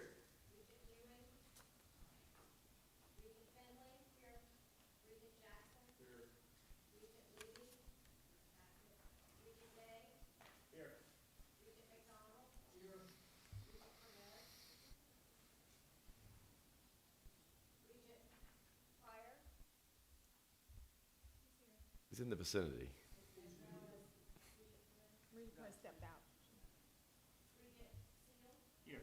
Regent Sullivan? Here. Regent Sterling? Here. Regent Temple? Here. Regent Wild? Here. Regent Williams Bradford? Thank you so much, Doreen. Has anyone signed up to make a public comment?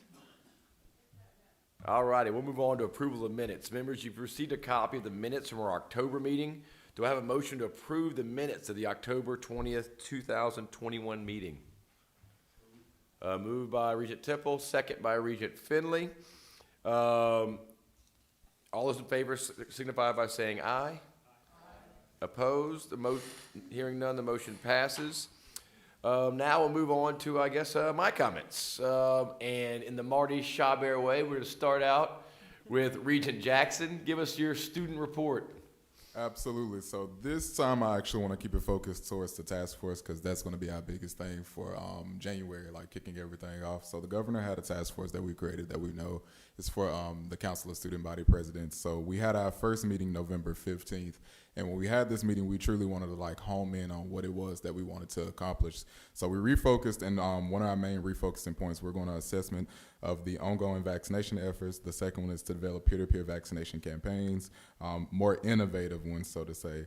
The third one was to identify possible barriers and solutions because we know we are having Delta compete with Omicron right now, so we want to focus in on that. And then the fourth is we want to build awareness about the impacts of COVID-19 on mental health of college students. So after that, I know the next things that we did talk about with Chandler was trying to piece in how will we, I know, uh-oh. Good. Okay.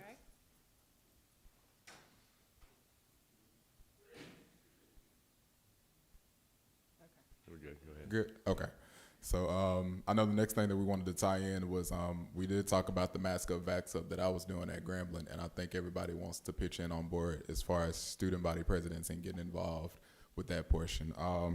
So building what's next for our students. Our cost meeting, we had it on November 5th. It was a very important meeting. We talked about mental health, and I know we talked about mental health earlier today when we had our joint meeting. We had the meeting led by Bruce Buggs and LSU, touched on some very sensitive topics, and for our next cost meeting, it will be March 4th of 2022, but I will not be there. I would actually be out at Ghana in Egypt, and I will actually be having some computers taking out. Yes. Wow, So man. I'll be out there. Yes, so I'll be out there.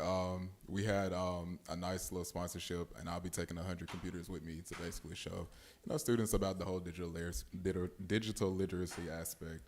And in January, the cost will travel to Washington, D.C. To meet Louisiana's congressional delegation, and that's what I have for you. Great. Thank you so much. I think there's 3 board members that want to chaperone your trip. Yes, absolutely. At least 3. I'm going to transition into our lobby meeting that we had a couple of weeks ago. And thank you so much, Regent Sterling, Regent May, and Regent Temple for being there as leaders. It was, I tell you what, I was just really impressed with that meeting. I came away feeling like it was really productive. Thank you, Commissioner Reed, for being there and putting it all together, and Aaron as well. Steve Wagasback was an old friend, and he got together a bunch of CEOs from major corporations like Dow and BASF and healthcare facilities in Baton Rouge, you name it. There's a bunch of people in the room. And it was really productive. Everyone talked and talked about how they're working with higher ed, different ideas for what they think could work better. We're still formulating what our plan is going forward because we want to build on this. I don't want it to be a talking circuit. And so one thing we talked about is dividing this up into sectors and maybe having a healthcare summit and energy summit, whatever it might be, to go through different areas for industry. I know Kim and I have talked about trying to do things for small business and medium business, because a lot of people there were big business and bigger corporations and bigger employers, which obviously we can have the biggest bang when you have those kind of resources involved. But we want to think about how we best line up our students for small and medium-sized businesses as well. So there's lots of fun things to talk about. Also parent outreach and student outreach when it comes to letting them know what's available. And we're hearing, excuse me, we heard it today about teachers, but I haven't met an industry yet where they're not looking for talent. Whether it's nursing, whether it's IT, whether it's teachers, you name it, everybody seems to be on the lookout for talent. So we want to make sure our students, when they go to school, are coming out with a credential degree that puts them right into the field. And they can know how much money is out there to be made in different sectors. So I think it'd be kind of neat to have some tie-in to be able to educate students and their parents that, hey, look, if you want to go be a nurse, these are your options, this is what's going to pay, this is what's available in what regions of the state. So those are some fun ideas that we're going to talk about some more, and I know Chair Temple will work on that as well next year. Let's see. Next is the time where we're all going to cry. I will say this, Commissioner Reed, you've done such an amazing job with our team. I feel like a few years ago it would have been, devastating. And now it's just devastating personally. We'll be less cool, we'll be less fun, we'll be less popular without Terrence. But hopefully we'll still be just as productive. But Terrence, it's going to be so tough to lose you. I think you've touched everybody in this room in a good way. Your official retirement date is January 1st. This is your last official meeting with us. You've been with us for 20 years. Is that right? St. Louisiana, 20 years. Regent says 2012. That's right. I have it right here. Prior to joining Regents, he served as Director of Finance and Administration under Governor Bobby Jindal and worked in Louisiana House of Representatives as well as the Division of Administration. He swears to us that he has downloaded his wisdom, knowledge, and contacts to all the staff, but we know we'll continue to reach out to him for trusted advice and direction more often than you ever want us to. We're so excited that you have a new beginning, Terrence, and I'm glad you're not taking it to the house. We want you to keep helping Louisiana be bigger and stronger. And tell us about what you're going to do, too, in the future. Maybe you can come give us a few words about you and what the future holds for you, Terrence.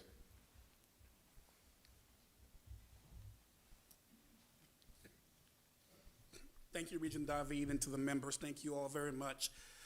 This has been an extraordinary 9 years of my life. I've really enjoyed being here with you all. This has just been an amazing opportunity. Commissioner Reed terms the Board of Regents as her home agency. And so I've been here with the board longer than I've been anywhere. And so this is my home agency, and I will always be no farther than a phone call away. I would be remiss if I did not recognize Commissioner Purcell, who hired me, Commissioner Rollo, who promoted me, and Commissioner Reed, who constantly challenged me to be my very best. I'll keep it short and sweet, but to the staff, again, I'm only a phone call away. To the finance staff, I will thank you for making me shine all these years. And again, look forward to our last steak dinner at my house tomorrow. All right, thank you all. Thank you so much, Terrence. I'll be starting January 1st, I'll be starting a government relations firm. So I'm looking forward to that. That's exciting. I hope we can afford you. Look, and Terrence, before you get away, as a testament to you, usually we try to seek out somebody to maybe do a commendation, but here we didn't have to do that. We have 3 official commendations on your behalf. One from the governor, John Bell Edwards, one from Senate President Paige Cortez, and one from Speaker of the House, Clay Shake Snyder. Everybody likes you. All praising your amazing service and all that you've done. Thanks so much. Put those on your website. I will do that. Thank you so much. Thank you, Kim, for everything. Thank you so much. Y'all turn around. Oh, sure. Oh, yeah, sure thing. Put this behind me. I'll take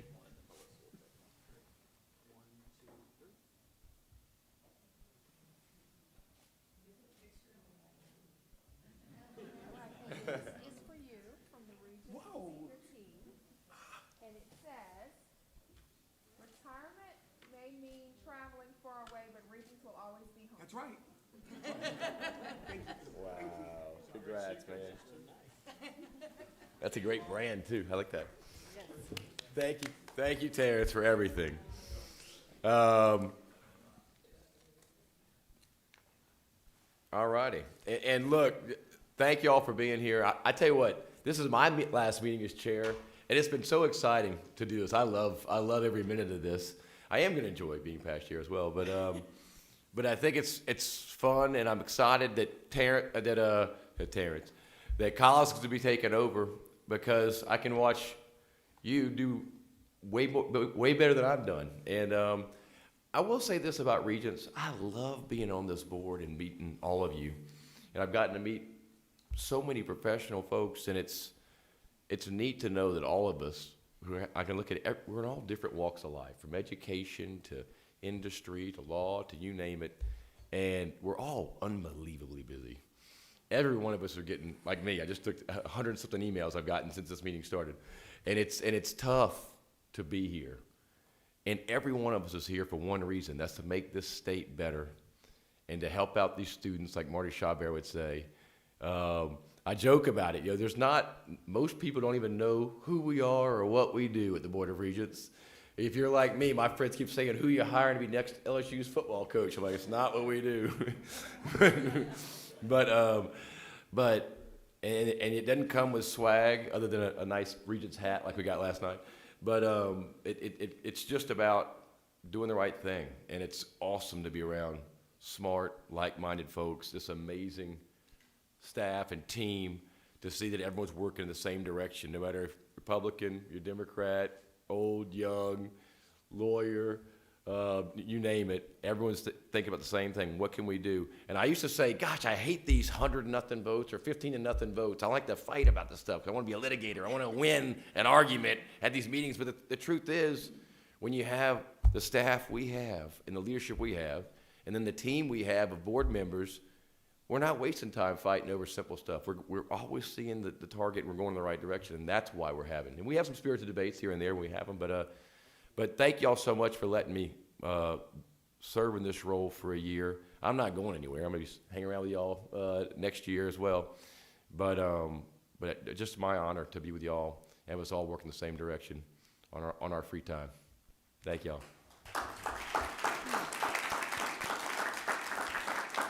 And I'm going to turn it over to the brains of the operation, Oh, goodness. Commissioner Reed. Thank you so much. I don't know about that. It takes a full village, but I do want to thank you, Chair David, for your amazing work. And of course, we have your gavel here for you, you have Regent's gavel, so you get that. Absolutely. Thank y'all. But I also have an appropriately colored bag for you, because as you all know, Regent David is quite the orator, and he talks about the golden ticket and how when we have our passion and our purpose focused on opening doors for students, amazing things can happen. And he can rattle off all the statistics about if you're educated, you're more likely to be healthy and to be civically engaged, and communities are stronger, and you're less likely to have be in corrections or have the need for public benefits. So he is a powerful advocate for students and for opportunity. And so we wanted to provide you with this because he has been about opening doors for students, and he has, I will say, always been there when I've called or texted or said, hey, can I visit with you? It's 7 a.m. or it's 7:15 a.m., but we make that happen. And he is a busy and highly successful person, but I know that Regents is successful because we've had a chair who's led with his heart and his brain and his focus and his commitment to our great state. And so I just want to thank you, Mr. Chair, for a great job. Commissioner. You're too kind, way too kind. Thank you so very much. I love you. You know I love you. Love you more. Let's find out who's right.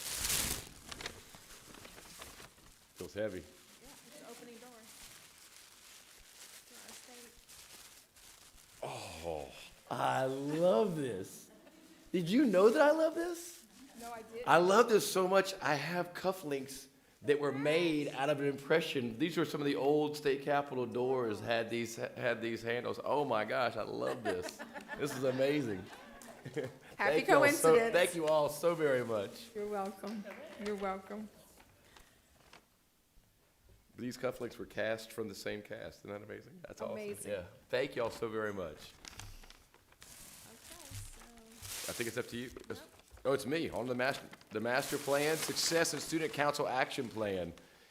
As you may recall, the master plan recognizes our commitment to today's students, the traditional secondary to post-secondary, first and family, working parents in need of training, retraining, adults in rural communities, returning veterans, and the incarcerated and formerly incarcerated. This led the Student Success Council to research, implement, and recommend strategies to accelerate student success and reach the master plan goals. To support this work, Regents partnered with HCM strategists, Dr. Toya Barnes-Teamer, principal at HCM Strategists, is joined to present on the work of this council alongside Deputy Commissioner Dr. Susanna Craig and Assistant Commissioner Malin Baker. Dr. Craig, the floor is yours. So much. We are very excited to present to you today the work, evidence of work of a council that has worked all year long, prepping to creating this action plan. The Student Success Council was created to bring student-centered recommendations forward to support our master plan goals. As all of you know, our master plan put forth our attainment goal of 60% post-secondary attainment among the working-age adult population in Louisiana by 2030. This is necessary not only to address the state's growing economic and workforce demands, but also achieve meaningful prosperity and improve the quality of life for all of Louisiana.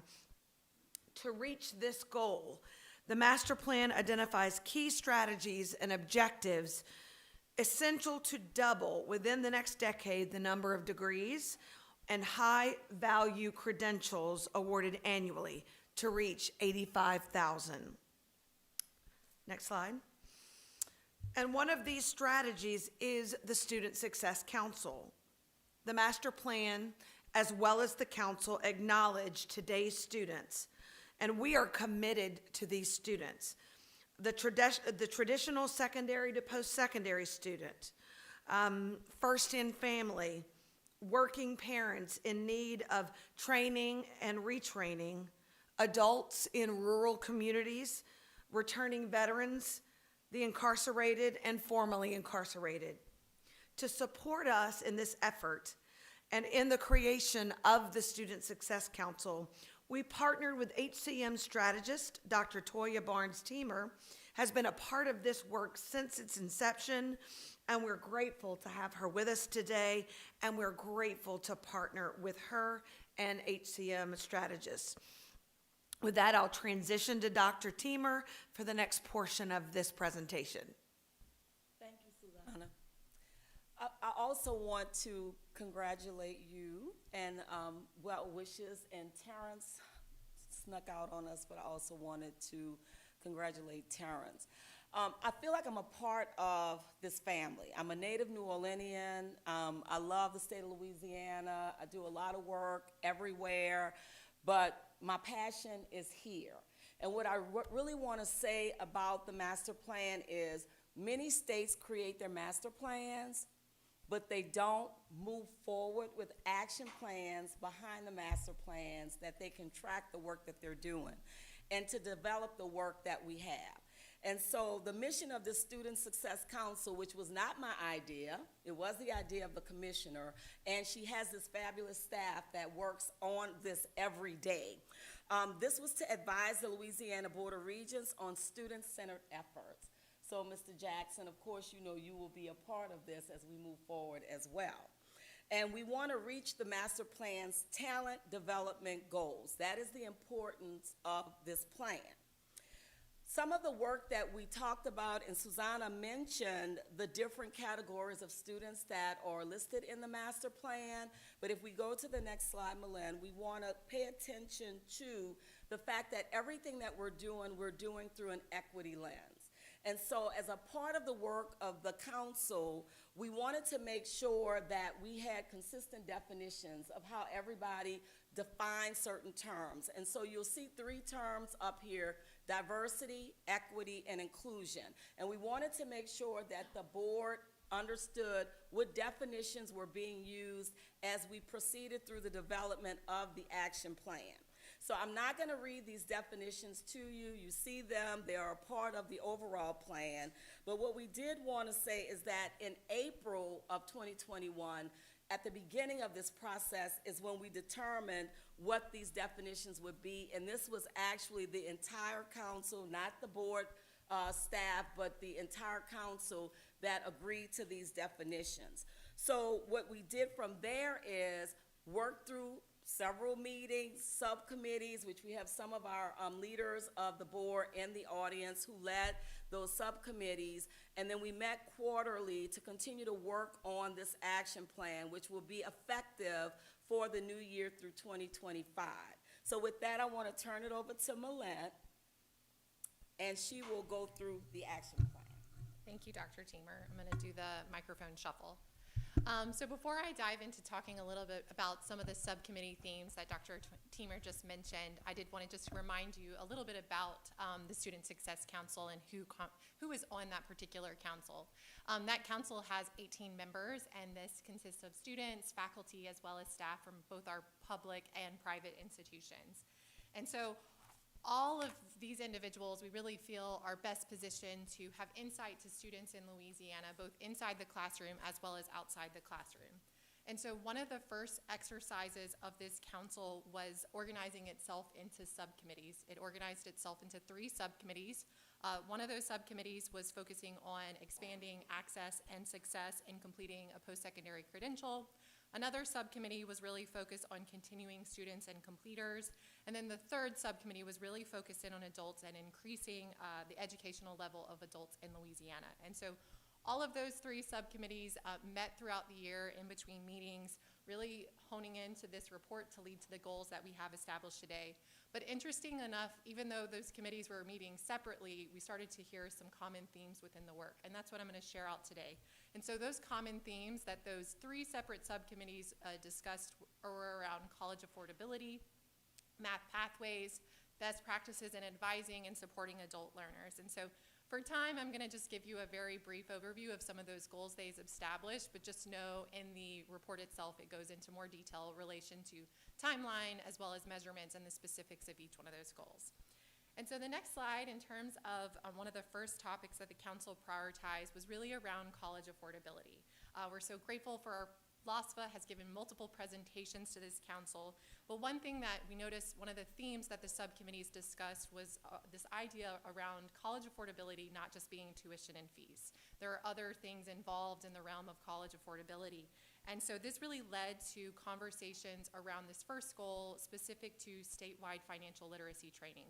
But before we establish any type of statewide financial literacy training, we really want to take a landscape of all of the financial aid programs available and look at how are they socialized, how are they being communicated to all of our different sectors as well as students and parents. I think that was kind of mentioned a moment ago in terms of communication with parents and students. And so we'll conduct a landscape review of all programs and really put forth recommendations around a statewide financial literacy training.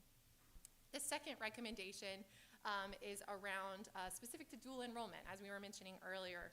As we think about bringing more college students to, or excuse me, more college to high school students, one of the conversations was really around finances. And the Access to Success Subcommittee really wants to dig deep into completing a study that really provides an overview of the current dual enrollment finances funding structure as it relates to dual enrollment, but with a really specific eye in terms of dual enrollment finances specific to promoting equity and access for dual enrollment. And so the next goal, the math pathways goal, really kind of builds off great from last October, or just last, I was about to say last month, that was October. We highlighted Math Forward and the work underway with that grant funded through Strong Start to Finish. And so one of the subcommittees really had a lot of discussions as it relates to entry-level math and English courses. And so the Access to Success Subcommittee, several of which who had members who participated in the workshop series offered by the Dana Center really wanted to build onto that work, really establishing a statewide defined list of college-level math courses relevant to a student's different area of study. And so we really look forward to continuing this work and continuing to engage faculty in conversations as it relates to math pathways. And then the next goal was in relation to advising. And so at our July council meeting, we had an academic advising survey was submitted to all of our institutions. And we found that that survey showed us that about 55% of our institutions require academic advising, but around 40% told us that they did not require that academic advising. And so this led to some council conversations related to what are the best practices around advising at the post-secondary level as well as at the secondary level with those school counselors. And so the council really wants to put forth a statewide recommendations list really pertaining to national best practices around advising in Louisiana. And then last but definitely not least was a very active group that was focused on, it was called Focus on Adult, so it was literally focused on adult. And really that group was really focused on making sure that we're increasing the educational level of adults in Louisiana. And so oftentimes college students over the age of 25 could be overlooked in those efforts to increase student success. And so as our workforce demands evolve, we need to make sure that those credentials sought by employers are also being heard and it's not being overlooked. And so this particular group established 4 goals. The first goal is really taking the work of the Governor's Education Workforce Subcommittee and expanding on that by targeting recommendations that are specific to education and benefits alignment. The second goal will really target those adult students by inventorying those current programs and publishing a statewide completion strategies list. And then their third goal will be reviewing other states' approaches as it relates to work-based learning and creating a statewide framework. And then lastly, the council really wants to dig into looking at other state practices as it relates to determining the best way to collect pre- and postgraduate earnings. This will be informed by looking at other states' practices and really truly determine how do we look after 1 year of credential completion to see our adults increasing their earning and on a pathway to prosperity. And so, so that was a very quick overview of a much more detailed plan, but in terms of the next steps of this group, it will continue to meet quarterly. The work will shift from subcommittees to work groups around those goals I just briefly mentioned.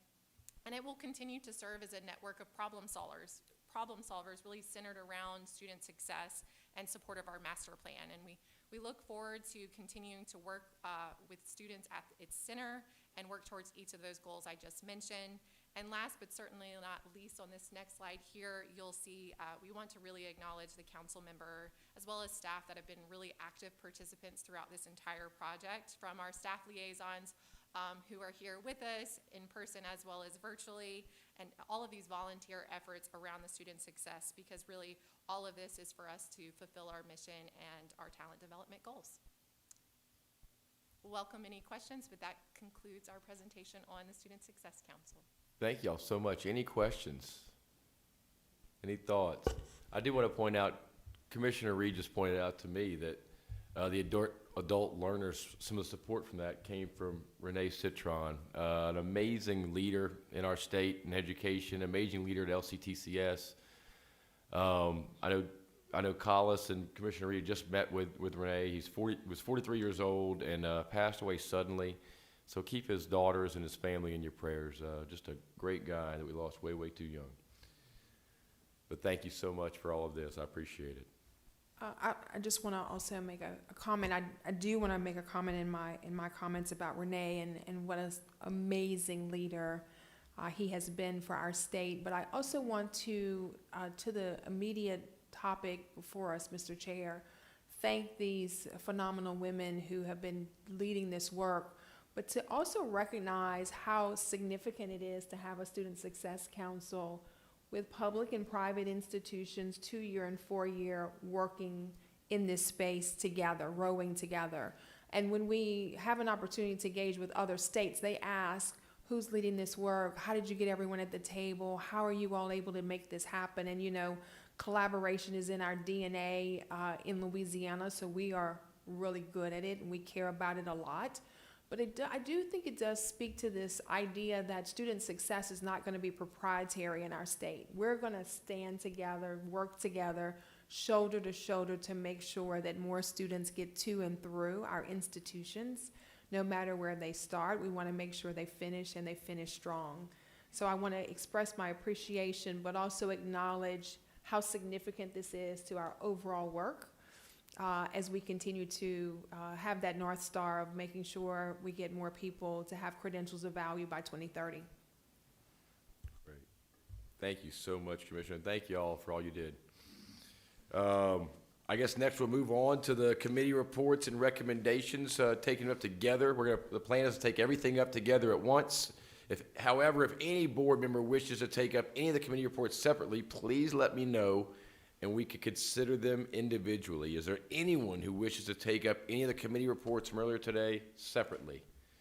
Hearing none, do I have a motion to approve all of the committee recommendations in globo from today's committee meetings? Regent, soon-to-be Chair Temple, is second by Regent Weil. Any discussion or questions? All those in favor say aye. Aye. Opposed? Motion passes. Next, we have the Commissioner's report. Dr. Reed. Yes, thank you, Mr. Chair. We have been very busy since we met in October. Just very proud of the work as we continue to move forward and prepare for 2022. On the first slide, you'll see a couple of photos, and we had a SHIO visit. The State Higher Education Executive Officers Association came in for a 2-day conversation around our work. They're visiting multiple states across the nation to really find out how we're moving state policy and where they can help. And so we started the visit with Rob Anderson and I co-lecturing an LSU class, a PhD class on higher ed policy and practice, which we very much enjoyed. We also have on the slide a photo of Matthew Labriere at the top, myself at the bottom. We had a SHIO policy conference in DC, and we were able to present Matthew on our outcomes-based funding formula and our equity work. I had an opportunity to present on a couple of policy areas as well, and so I'm always proud when we get to talk about the good work happening in Louisiana at the state level, but certainly at the national level as well, as we think about promising and best practices in our state. So that was a great opportunity, and people were really excited to get out of the house. We had over 300 people talking about higher ed policy in DC, so that was a great thing, and many people had not traveled professionally since the pandemic, so it was really great to be together.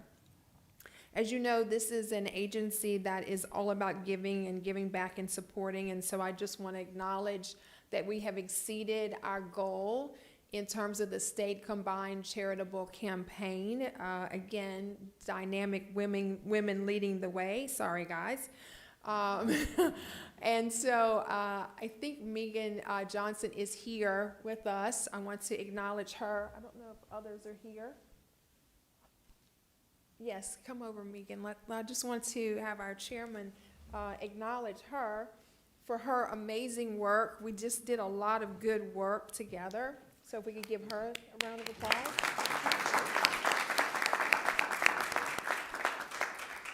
The SCCC contributes to 62 health and human services nonprofit organizations across Louisiana, and staff can select their favorite charity through payroll deductions to support. So I just really appreciate Megan, and certainly on the slide also Laurie Blandino and Deborah Paul, who have also been part of this team that has exceeded expectations, and we had a lot of fun raising money for a good cause. So thank you so much to all of them for their good work. Next, our season of giving, we always are focused on trying to support others, and our season of giving this year is around Hurricane Ida, and so we have QR codes for Nichols and Fletcher, their campuses, put together Amazon wish list, and the great thing about this is you can take a photo of this, and then it sends you to the wish list, and those items that you purchase go directly to the students, faculty, or the campus based on what they need. And we know that the IDA recovery is a slow recovery, but what we're great at is helping our own and making sure that our folks come back stronger than ever. And so I really appreciate our staff for thinking inside the box and making sure that we are doing everything we can to support others. The things on the list, no surprise, include cleaning supplies, baby products, household products, clothing, etc. And so we do have a flyer set up in the back of the room if people want to scan it and support. We just want to make sure that we're doing everything we can.